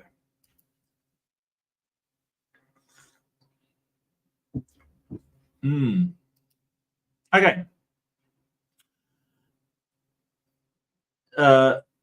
The other friends in the trade portion right to try and not pay bills and where go food. Yeah. Okay. So yeah, don't rent if you can avoid it. I understand people having to rent. I really do. Just don't rent if you can avoid it. I really don't think so. This friend, I hope this background doesn't make people want to pee or anything like that. Yeah. This friend is now marrying a doctor, and I don't think they have any trouble with paying for anything they want. Well, that's not the point. That isn't the point. The point is that she's paid for your wife's things. That's the point. Okay, she's paid a portion of your wife's rent twice. Why does your wife have rent, but you have the money? Can I ask that? That's immediately what's jumping out at me. It's my wife's rent, but it's my money. How the fuck does that work? Why does your wife have responsibility for the debts and expenses, but you have the income? What's that all about? Don't you live with your wife? Doesn't don't you feel like you should pay for a part of a bachelorette trip? And her and your wife got food. Okay, my wife is and somebody gave the acronym or the initialization, I'm sorry for that, is a stay-at-home mum. Thank you for that, because I would have been asking, who did that? Phantom. Thank you, Phantom. Yeah, it's just proving how awesome you are. No, I don't think so, Jed. I don't think the wife is working. A stay-at-home mum, and I'm a mechanic. I brought home a bonus of $3K, and when I told my wife, she immediately started talking about getting her friend a really expensive necklace from this brand she knows she friend really wants. She showed me, and the cheapest necklace is $2K on the website. She insisted I should spend the bonus on a wedding gift for a friend. I shut her down and told her it's my bonus, and she cannot really expect me to buy her a friend something this expensive. I don't think wedding gifts even exceed $100. She began fighting with me, saying that I buy lunch out of the house and I have stupid hobbies that cost a lot of money, so why can't she spend money like buying her friend a necklace? I definitely spend a bit on my hobbies, and I have 2 cars, but I also work my ass off. Look, okay, this guy, I'm beginning to really dislike him, right? So he's like, well, I'm the one working. Yeah, but she's staying at home looking after the kids. Like, you can't just say, oh, well, I work and you stay at home, then the money's mine. And what is this? She's marrying a doctor. They already have a house whereas we are still renting. I told her she is being insane, and she insists we sit down and tally up everything I spent on myself at the last year, and if it's higher than 2K, I should pay for the necklace.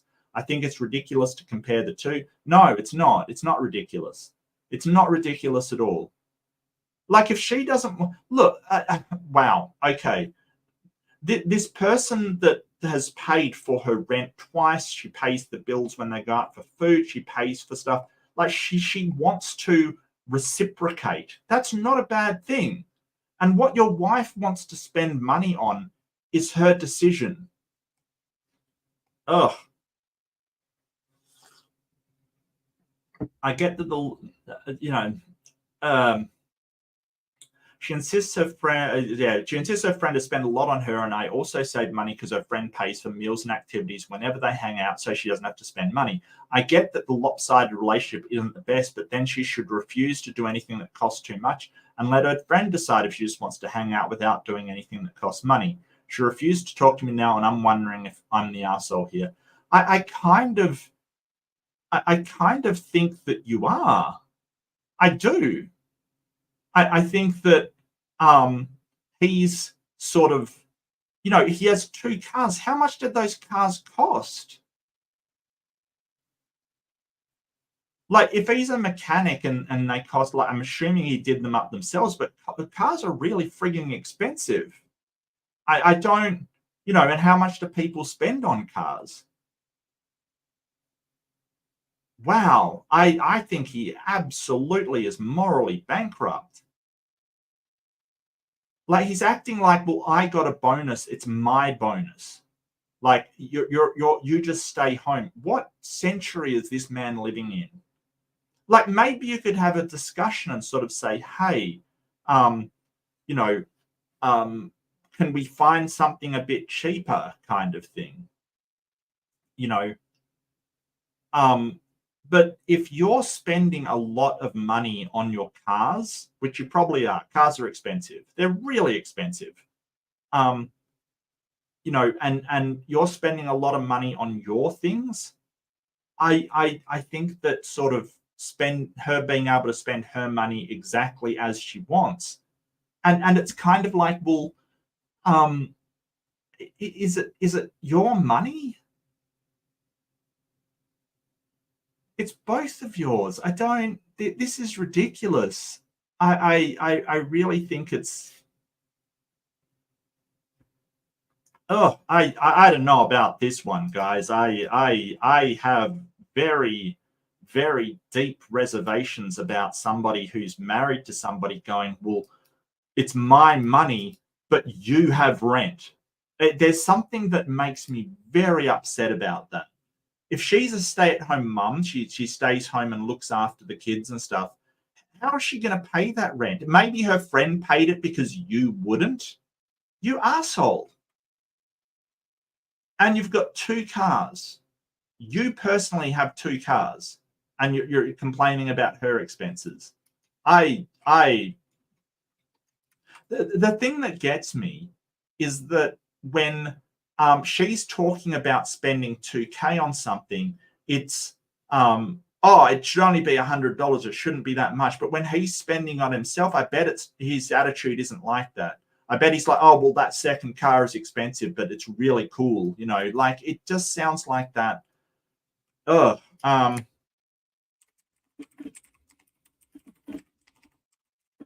for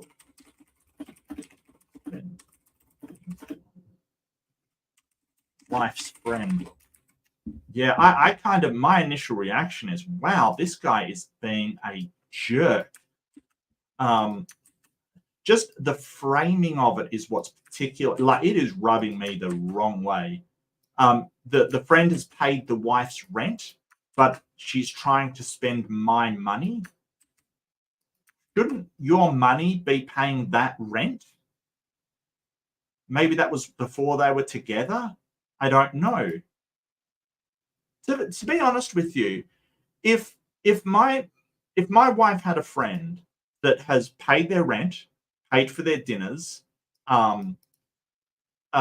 paid for trips for her and everything like that, made her really happy by covering her, and she's like, well, I want to do this for her, it's a lot of money.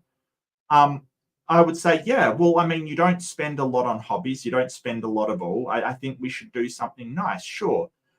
Is there any way we could spend less? Is there another one that maybe costs less? I'm not sure we can afford it, but obviously they can. To be honest with you, it sounds like he wants to spend it on his cars.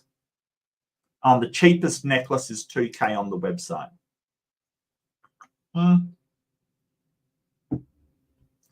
That is a little expensive. What I'd like to know is what you're doing with the like, what's your alternative? What do you want to spend the bonus of 3K on? Like, do you want to invest it? Do you want to put it in savings? Is that what you want to do? I don't know what he wants to do with it instead. It's my bonus. Yeah, that no.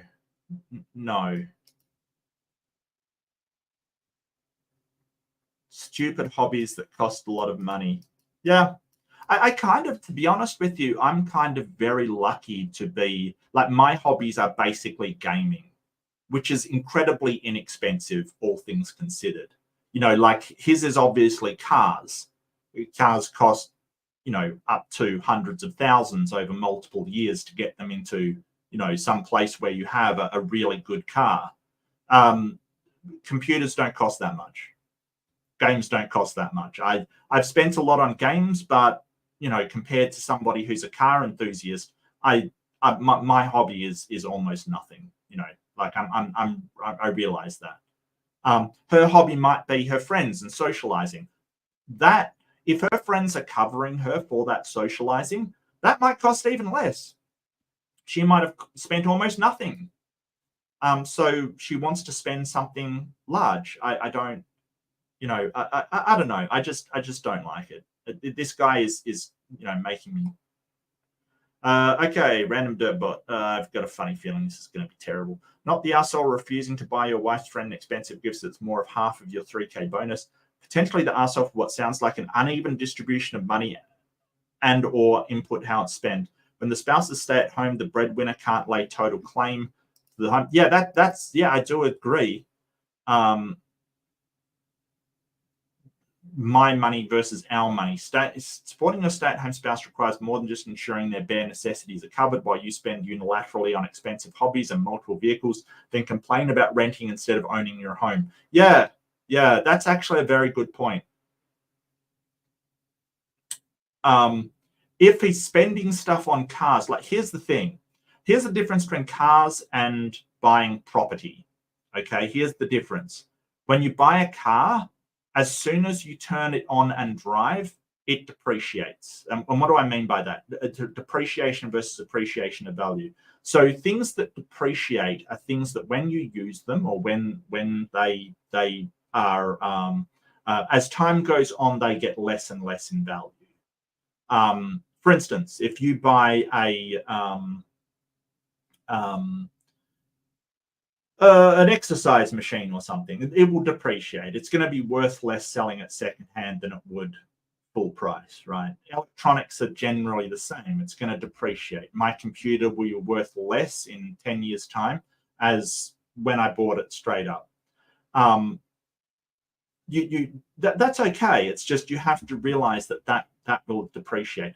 Property is one that it never depreciates, or almost never. I should say that, housing bubble collapse aside. Properties almost never depreciate in values. They always generally get worth more due to inflation. But cars notoriously depreciate unless they're classic or they are antique cars. And then it's not even certain. It depends what they are. But cars are so problematic because as soon as you buy a modern car, it'll just go down and down in value until it is a classic or an antique. But that's 50 to 70 years away, I think. Like cars are not a good investment at all in any way, shape, or form. They really are not.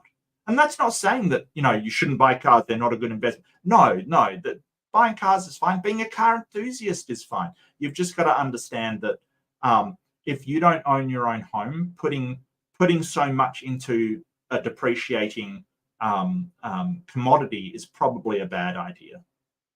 It's probably best to get things that appreciate first, things like property or investments or something that will make you money first before going out and buying things that depreciate. Now, just to be clear, I'm not a financial analyst. Please take all of this with a grain of salt. This is just my personal opinion.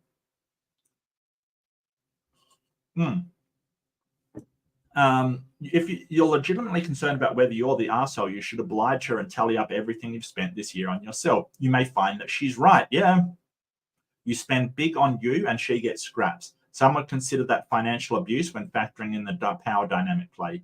As the breadwinner, you hold all the leverage, and that will get you an upvote.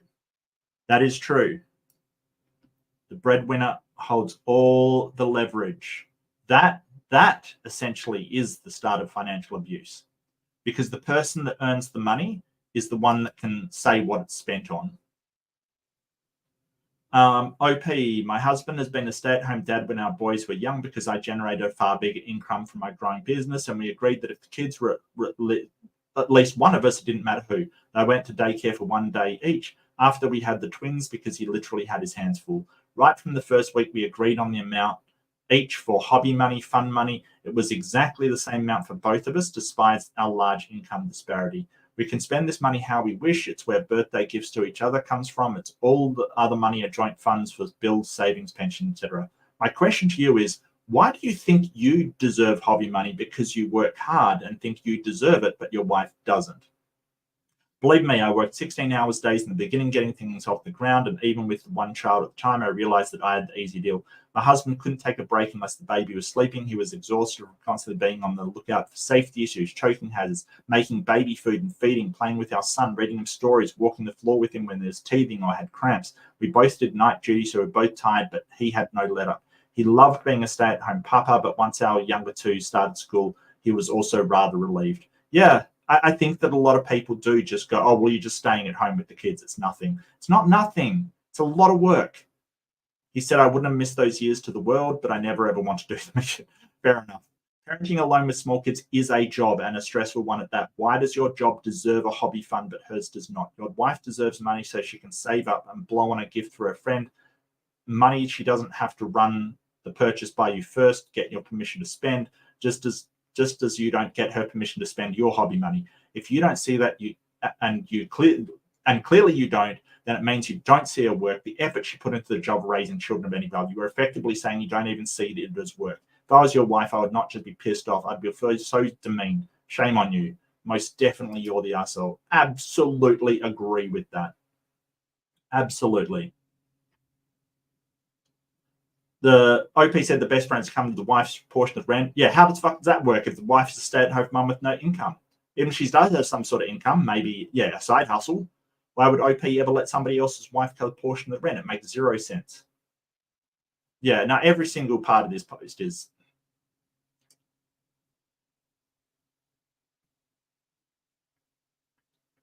Does she get an allowance? Yeah. You're the asshole. Said in the other comments, if you don't give your wife any money of her own to spend on herself, whatever, she has to discuss non-essential purchases with you. She has no money. So a well-off friend pays, and yet you impulse purchased a car. Well, I don't know about impulse purchased. We don't know that for sure. If you've been giving her $100 a week to spend on whatever she liked, maybe she would have saved $2,000 to spend on a friend, but she can't because you keep her a beggar. Yeah, that's sort of financial abuse. Yeah, I kind of agree. I kind of agree. Not a financial advice? No, definitely not. Phantom X, do not take my advice as any kind of financial advice. Absolutely not. But look, I mean, I just have opinions like everybody else. I think that's the way to go because, you know, look, I've rented. I own my own place. I would never ever go back to renting. Like seriously, it is a dead waste of money in my opinion. It really is. It's just paying and there's things that are taken care of. Like for instance, like when I was changing all of my office around Phantom, I had like problems with the electrical sockets. I had to, you know, rewire the electrical sockets kind of thing.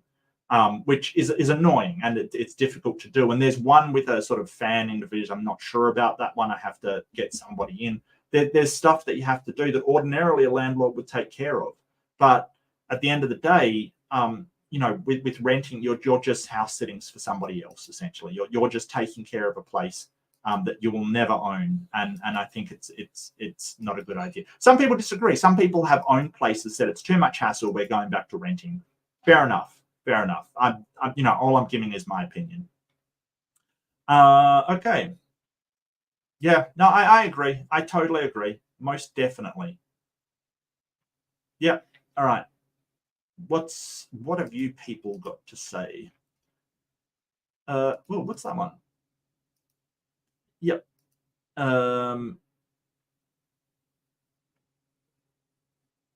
No, Andrew, good to see you, Andrew. Oh, I've got to get back to you on that thing you sent me on Discord, Andrew. I'm so sorry. I'm just all over the place. Just the change in the office has been wild. I've kind of been ignoring everything and just, you know, changing everything altogether. It's just been crazy for me.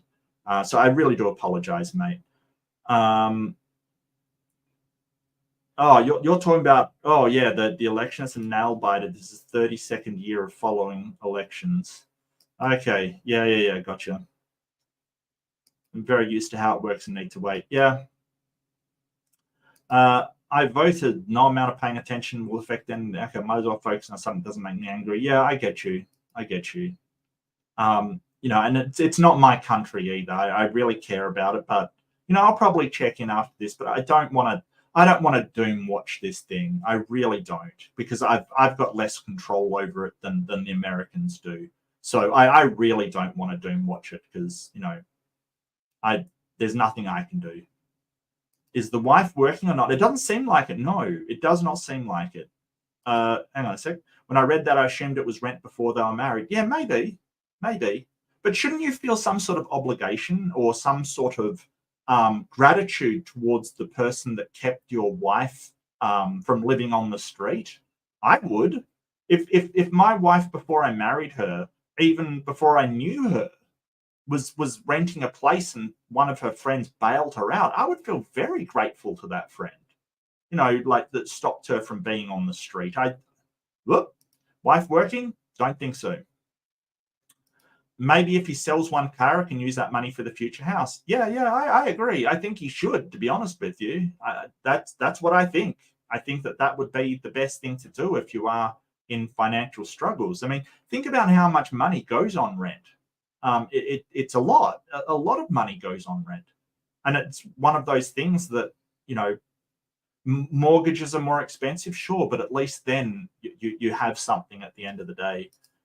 No, not the car. He does, yes. You can sort of tell. Has the husband priced a nanny or babysitter? I would say not. I would say not. Maybe he can pay her as he would pay a babysitter. It's a lot of money. Well, the other car then. Yeah. I have 2 cars. I work my money, regardless if he's the ass on this situation. The guy sure sounds like that. I 100% agree, Deviant. I 100% agree. Yeah, I have 2 cars. If you got them together, why aren't those 2 cars both of yours? He loves that car more. It does sound. I have met people like that who love their car more than their wife. Will the car look after your kids? I think as when the car starts taking care of your kids like your wife does, maybe you can spend that amount of money on it. Maybe. Ugh. Maybe she needs to invoice what she does. Yeah. I don't think he would listen to that, though. I really don't think so. And I think that's sort of, it's if you have to go through and tell your spouse how much work you do or how much it would cost, and they don't, I feel that that's a bit toxic to begin with. If you have to give invoices for things that you've bought and you have to, do all of that stuff, I think that they really need couples counseling. I think they really need to sit down with a therapist, and a lot of the stuff, obviously, in this, that's what I'd recommend. Sure, they're expensive if you drive them or whatever. Yeah. Fuel's getting expensive.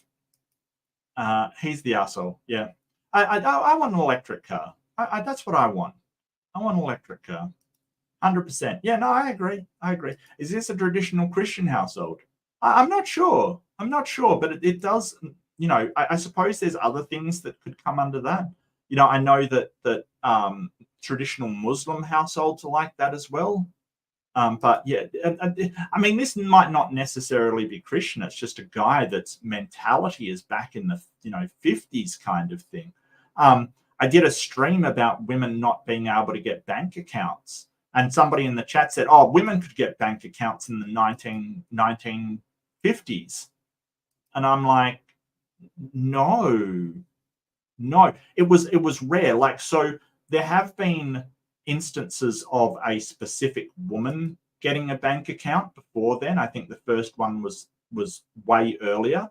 But so it might shock you to learn that even though a bank could give a woman a bank account in the 40s, 50s, or even earlier, they would often refuse without the husband's consent, right? So if you were a woman and you wanted a bank account, they would often say no. They had no obligation to provide one and did a lot. Now moving forward, the 1960s was the first time that women would generally be able to get a bank account, but banks could still refuse them and often did, right? So before then, it was unheard of. It was very strange. It was a weird thing for a woman to have a bank account. Then in the 60s, it was like, yeah, some banks will do it and some won't. It was only till the 70s, I think it was 1974, that there was a, I'm going to forget what it was called. It was an Equal Credit Opportunity Act. Equal Credit Opportunity Act that was passed in, I think it was 1974, that gave women the right to have a bank account.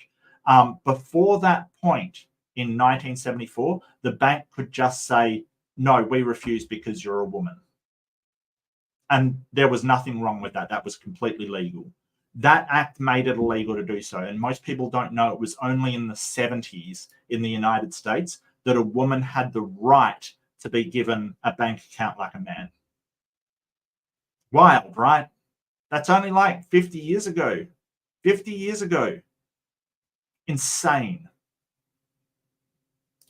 If it was the other way around, I'd like to know how we would feel. Probably not great. Not great. And then, yeah, that is a good point, Eric. Absolutely. Poster acts childish. He can't fathom they are a team. Absolutely. No, I hear you, Deviant. Absolutely. The friend helping the wife is their friend helping them. 100%. 100%. I think that's very, very, that's very astute. And the way they've divided responsibilities means it's their money, their cars, etc. 100% agree. Absolutely 100% agree with that. This is the thing. When you have a partner with somebody, it is a partnership. You are, it's your problems. Like, there's nothing that, well, that's my wife's problem. No, it's your problem together, and that doesn't mean you've got to solve everything for them, but it doesn't mean that they've got their thing and you've got your thing. It's not a case of that. You sort of share the ups and downs of life, and that includes expenses and that includes income. They are the ups and downs of life. Poster doesn't like his wife's friend. Yeah, I don't know. Maybe it's deeper than that, Eric. Maybe it makes him feel insecure. He said he's a mechanic. She's a lawyer, right? There's going to be an income disparity between him, his wife, and that person. And the friend is marrying a doctor. I think he's just sort of like, well, she makes a lot of money. Don't give it to her, kind of thing. That sucks. That's not what friendship's about. The lawyer friend may have a lot in student debt. Just letting you know. Yeah. I just thought of a funny image to make my apparel line. What do you all think? Saying we could use the rock out with your cock out. The image would be a dude looking like he's holding his. Okay. I don't know. I'd have to see it, Andrew. It doesn't.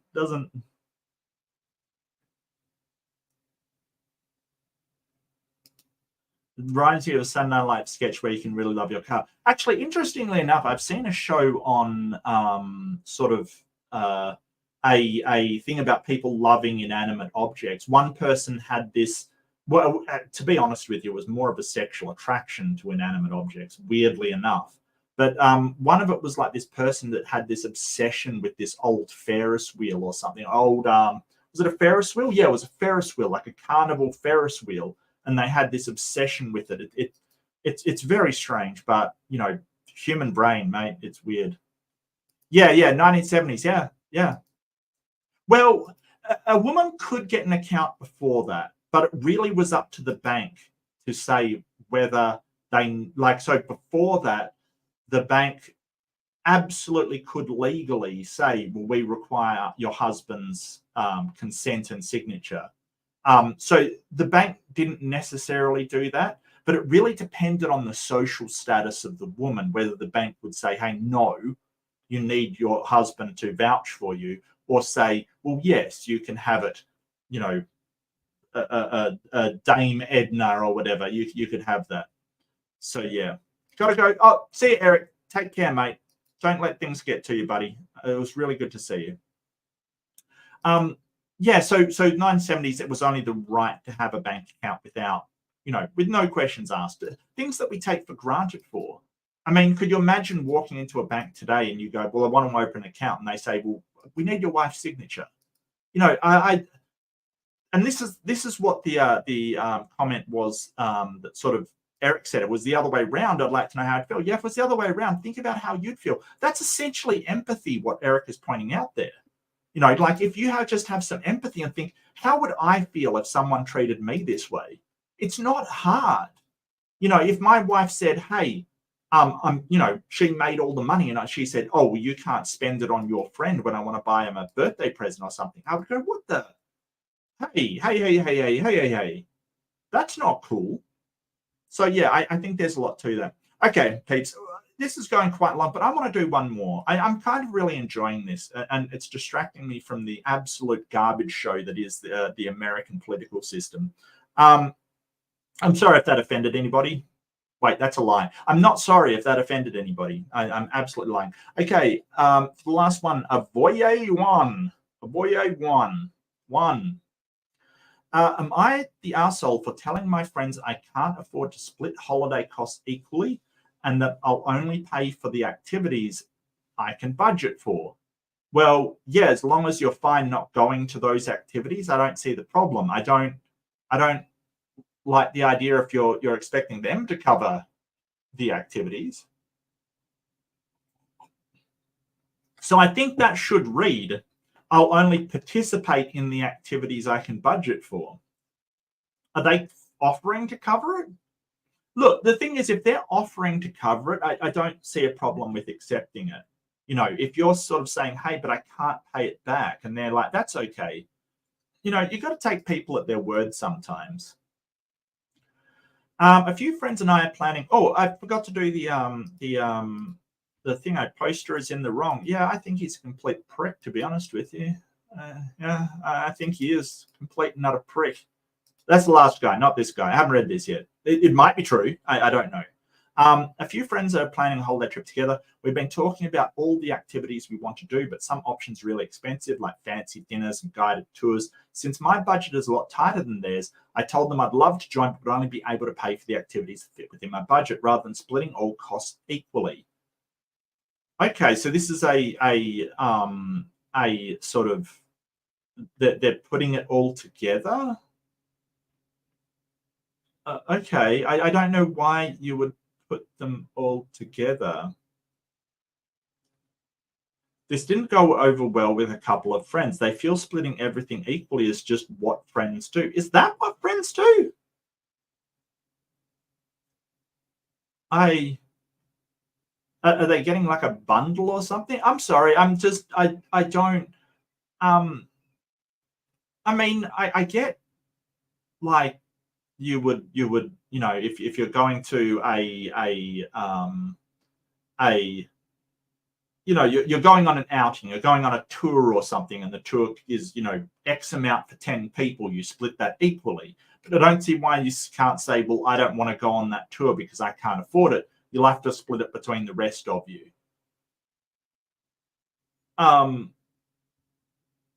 Okay. Just what friends do. And it's awkward if I go off to do my own thing for cheaper options while they stick to the pricier plans. One friend even said that if I'm not willing to split everything evenly, I should reconsider going on the trip. Now I'm wondering if I've been unreasonable by setting a boundary about what I can afford. Am I the arsehole for telling? No, absolutely not. What? No. Like, if you can't afford it, you can't afford it. Like, that's it. If you're spending on other stuff and they're kind of like, well, why can't you afford it? They may have a point, but it sounds like you just don't make as much money as they do. And we've got a current theme running through this. Sort of money is sort of coming up again and again. And, you know, if I was somebody's friend and they said, hey, I can't afford to do this, to be honest with you, I'd maybe reconsider what I'm spending on if it doesn't accommodate all of my friends. You know, the important thing is being with your friends on a trip. That's what I would think. You know, and there's a lot to be said about the value of friendship over the value of friendship over material possessions and material things. You know, when you talk about trip, in, you know, when you're older and, you know, you're reminiscing about the trip, they're going to talk about what they did with their friends, not what restaurant they went to. They're going to talk about the experiences, not what they you know, how much they spent. I would, if one of my friends couldn't afford all the things we were doing, I would really look for cheaper things, because that's my mate and I want to hang out with my mate, not, you know, I don't think that splitting everything equally is just what friends do. I think that's bullshit, to be honest with you. I think what friends do is they make accommodations for each other. And if somebody can't afford it, they just can't afford it. And if I can't afford to cover them, then let's do something that everybody can do. Am I sort of weird or something? Like,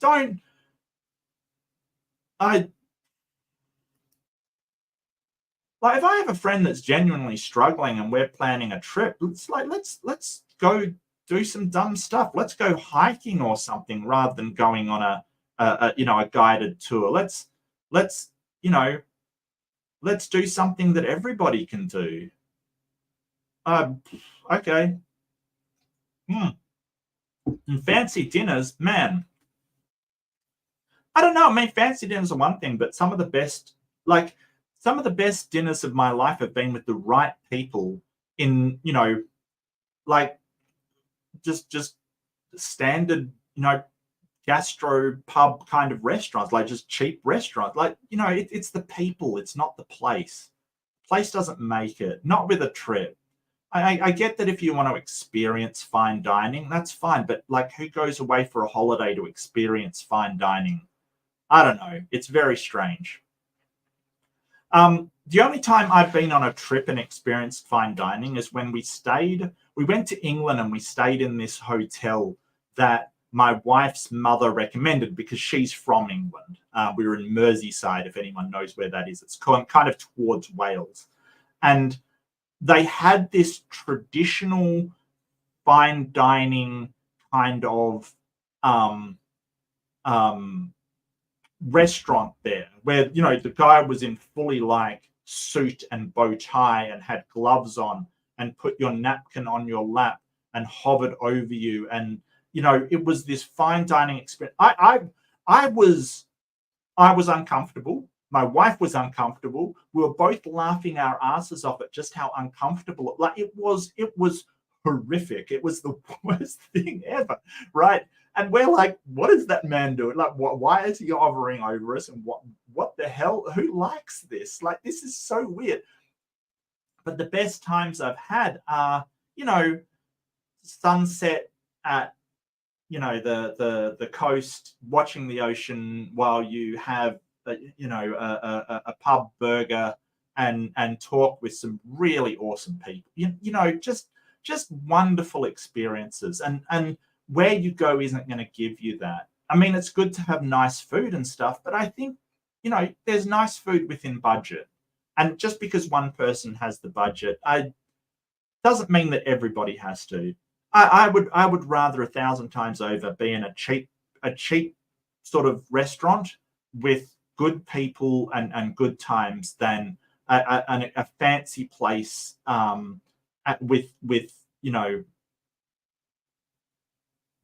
people I don't like. I don't know. Maybe that's just me. Maybe people have different opinions. I get that, but I don't think he is at all. I don't think it is sort of. I don't think it is a natural. Well, your friends, what friends do is they split everything equally and make somebody who can't afford it pay for it. No, I don't think that's what friends do. I don't think that's mateship. I'm going to talk about mateship. It's an Australian thing, mateship. Because if you're my mate, you're my friend, and there's a whole load of sort of cultural obligations that come with that. A lot of cultural obligations, and a lot of it is sort of doing things that help those people. And there's a very collectivist sense of mateship. Someone's your mate, you really go out of your way for them. Sounds like these guys aren't your mates. How good of friends are they? And if they're saying, hey, you can't come with us unless you pay beyond your capacity, they're not your mates. They're not your friends. Sorry. They might be sort of those, sort of pseudo friends, but they're not really your friends, because your friends would understand, hey, we shouldn't make this guy pay for this thing. If I was your friend, I would never say, hey, you can't afford it, but, you've got to split it. No way. No, absolutely no way. Right, for doing.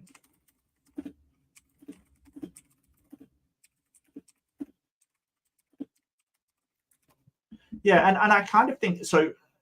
What I suspected is true. He's not saying he would only pay for these things. He's saying he won't participate in them. He's not saying, hey, I want to come and someone has to cover me. He's not being unreasonable. He's just saying, hey, I can't afford them, so I won't go to those things because I can't afford them, so I can't afford to pay for them. You guys will have to split them among yourselves. And they're basically saying all or nothing. You either pay for everything or you don't come at all. That sort of black and white thinking is horrible. If they were really your friends, they'd be sitting down and going, is there any way we can cover you? Is there any way we can accommodate this into our budget? If not, then no. But, you know, really we're looking at consequences and utilitarianism. Like, you know, they're saying, oh, it's awkward if you go off on to do your own thing. Well, wait, if he covers them and he can't afford it, he's going to be broke. So which is better? Things being awkward? It'll be really awkward if he can't pay for the trip at all. You know, like, it's really weird. What? It's going to be really awkward. He's out on the street because he can't afford his freaking rent or mortgage. And, you know, oh, but I had to pay for the trip. That'll be awkward. How awkward will that be? Really? I don't think it's awkward that if he goes off and does his own thing anyway.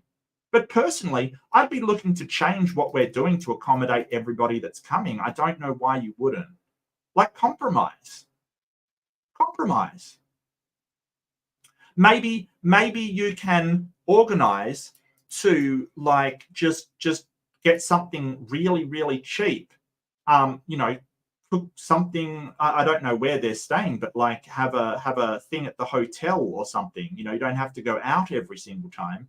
And then maybe he can cover the guided tour because he's not really paying for dinner. You know, he's paying only a pittance for dinner. I don't know, but then maybe there's some way you can work it out.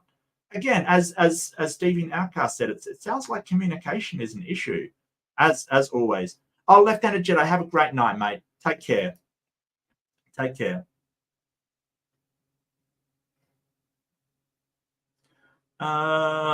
Let's see what they say. Not the ourselves. Firstly, congratulations doing the right thing and having the money conversation before the trip. Yeah, absolutely.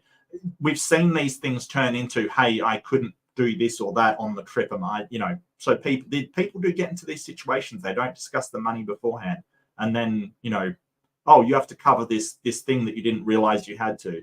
And secondly, no, that's not what friends do. Yes, some friend groups may work that way, but in this instance, real friends would understand you're coming to them and explain reasonably what you can afford. Why are they against you splitting the things you can and bowing out of things you can't? It's not like they were paying extra for you. I mean, your friends would like to know that my friend group would do. We would pitch in and cover for you on the things you couldn't afford because we can. How do they like the table turn there? That's what me and my friends do. Yeah, I kind of agree. And if not, you know, we really would probably look at changing so everybody could afford it. I'd love to have flexible as your friend group. If they really wanted me there, they wouldn't be so rich about it. Yeah, exactly. Yeah. I totally think so. Not the asshole. The beauty of planning trips, adults, everyone can decide what they want to do and what they can do. And whenever there's downtime, you're all together. Traveling with friends is supposed to be fun. It isn't all about the head count to split all of the costs. It sounds like your other friends have different priorities. They're looking for the head count to substitute privacy activities they want to do. That might well be true, actually. That might well be true. Do you have to go as well, Phantom? Oh, take care if you are going, mate. I'm not sure what me too means. It might mean something else. It's very normal for friends to break up to smaller groups or to do their own things while traveling. Yeah, I think that they might be right, actually. I think they might have a point. They may be looking to subsidize the expensive things that they're doing and not actually because they want to, you know, hang out with their friends, maybe. I don't know. I mean, that is taking rather large leap, but maybe. I mean, they're saying maybe you shouldn't go at all, so I'm not sure if that is the case or not. Thank you. Exactly how I feel. Thought going on a group trip was supposed to be fun, not a financial balancing act. Yeah, I wish trips weren't a financial balancing act, but there's always an element of that. Not the arsehole. If you can't afford it, you can't afford it. Doesn't sound like very good friends. Yeah. Look, if I don't understand that my friends aren't as well off as I am or something like that, why would I don't understand that. I don't understand why I'd be like forcing them to do things or, you know, something like that. I don't get it. I am completely and utterly mystified by that. Those particular friends are voicing their displeasure because they want you to partially fund their activities. It's a hard pass for me. I'm not here to be a subsidy fund. Well, the OP's attitude is changing, but I think they should. I think that they should, you know, not have to buy into things you can't afford. Why would you expect your friends to do that is beyond me. Yeah, I think yeah, Reddit's sort of tearing his friends a new one. I kind of think they deserve it. I don't know though. I would be sort of saying, hey, let's do something cheaper then. Let's get I don't know what the guy's name is, Barry in on this. Let's go, you know, let's go hiking so Barry can come with us, and then, you know, lighten the load on the finances kind of thing. Let's hit the beach or something. Beach doesn't cost any money, like seriously. You know what? Over in Australia, the beach costs literally nothing, like nothing. They tried to charge parking at some of the beaches in my state, and people went freaking nuts, right? People went insanely angry. Just the whole idea that you're charging for parking at the beach, people lost their minds. It's one of those things that is, we share this amazing coastline. We don't make it privileged for people. It's so antithetical to everything we're about. Just go out, go to the you know, yeah. Okay, well, that's what Reddit's got to say. What have you lovely people got to say?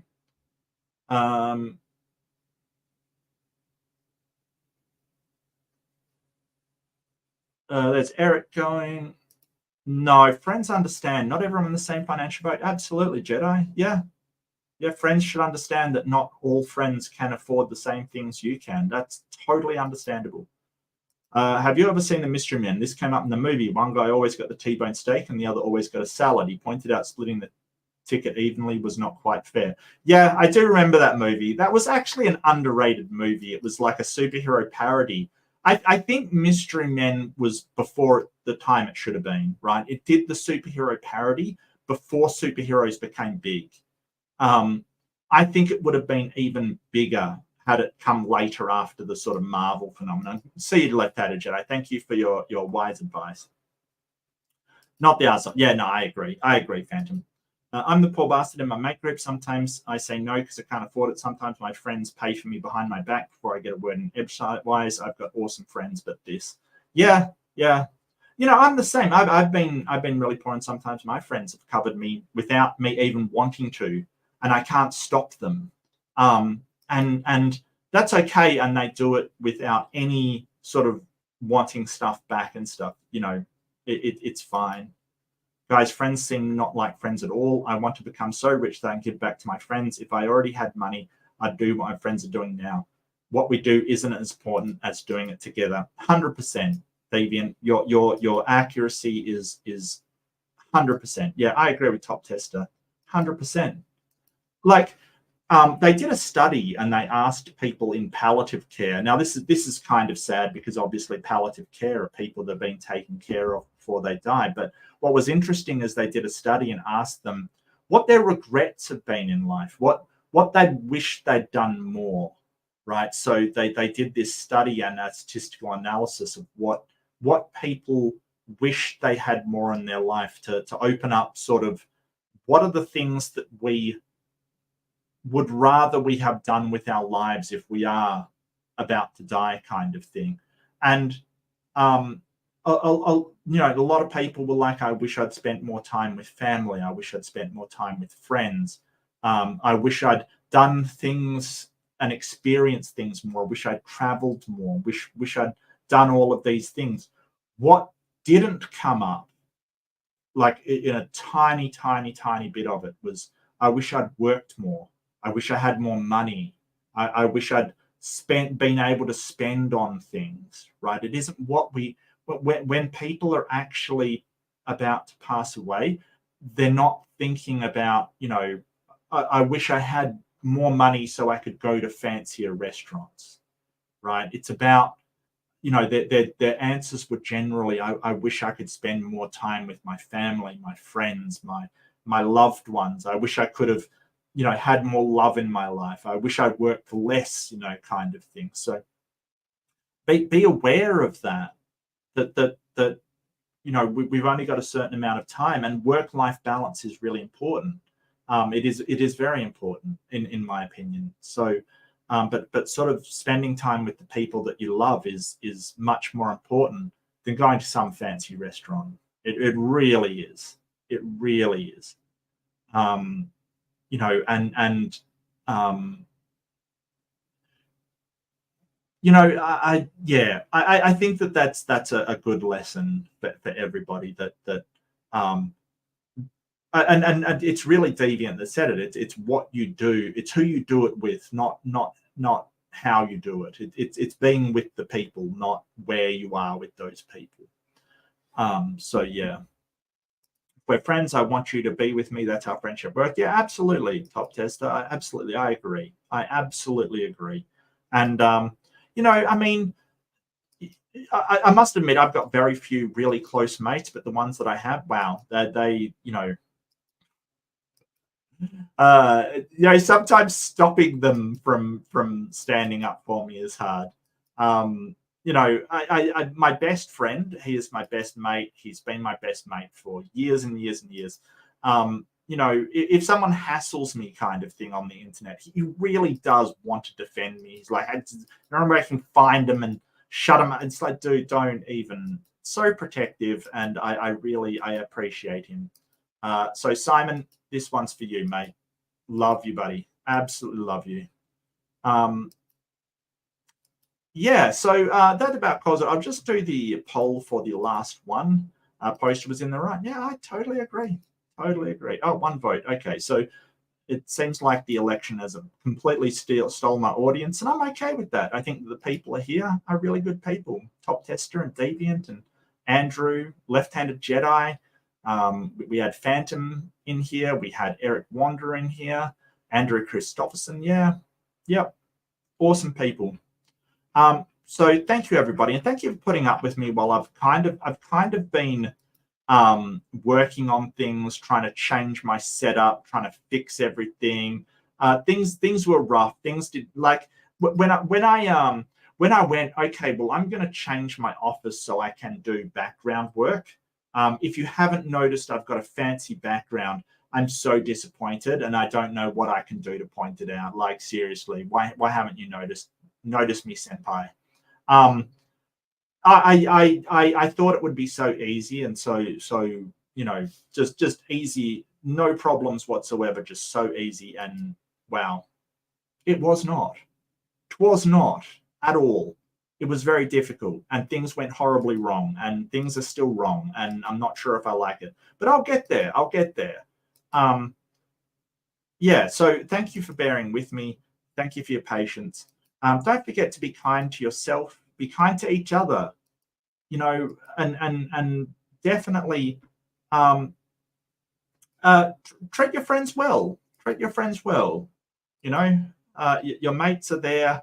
They're the people that most are going to look out for you. But at the same time, definitely have boundaries about what you expect from them. If they're expecting you to cross your boundaries, you've got to make it clear that you can't.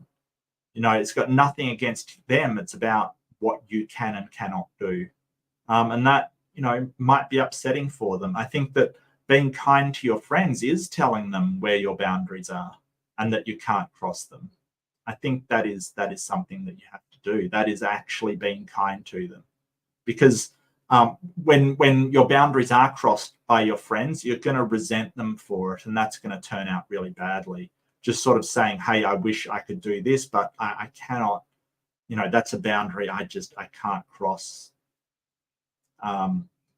It's important because if they do cross it, then you can't just let them do it, or else you're gonna be really upset about it. But again, as Deviant pointed out, communication is key. Being honest and open about this stuff is really important. And sometimes it's not possible. I get that, but at least try. Anyway, thank you so much, everybody. This has been another AIMBOT. I will be back next week. I will be doing this weekly for the foreseeable future. So thank you for joining me. Have a wonderful night or day. Hopefully your election goes well. I hope. And I hope that for everybody, really. I hope that for the entire world, actually. I'm going to call in, but I'm really going to try and ignore it and not doom watch this election. I really think that's bad for my mental health, to be honest with you. Thank you so much, everybody, and I'll see you in the next one. Bye-bye.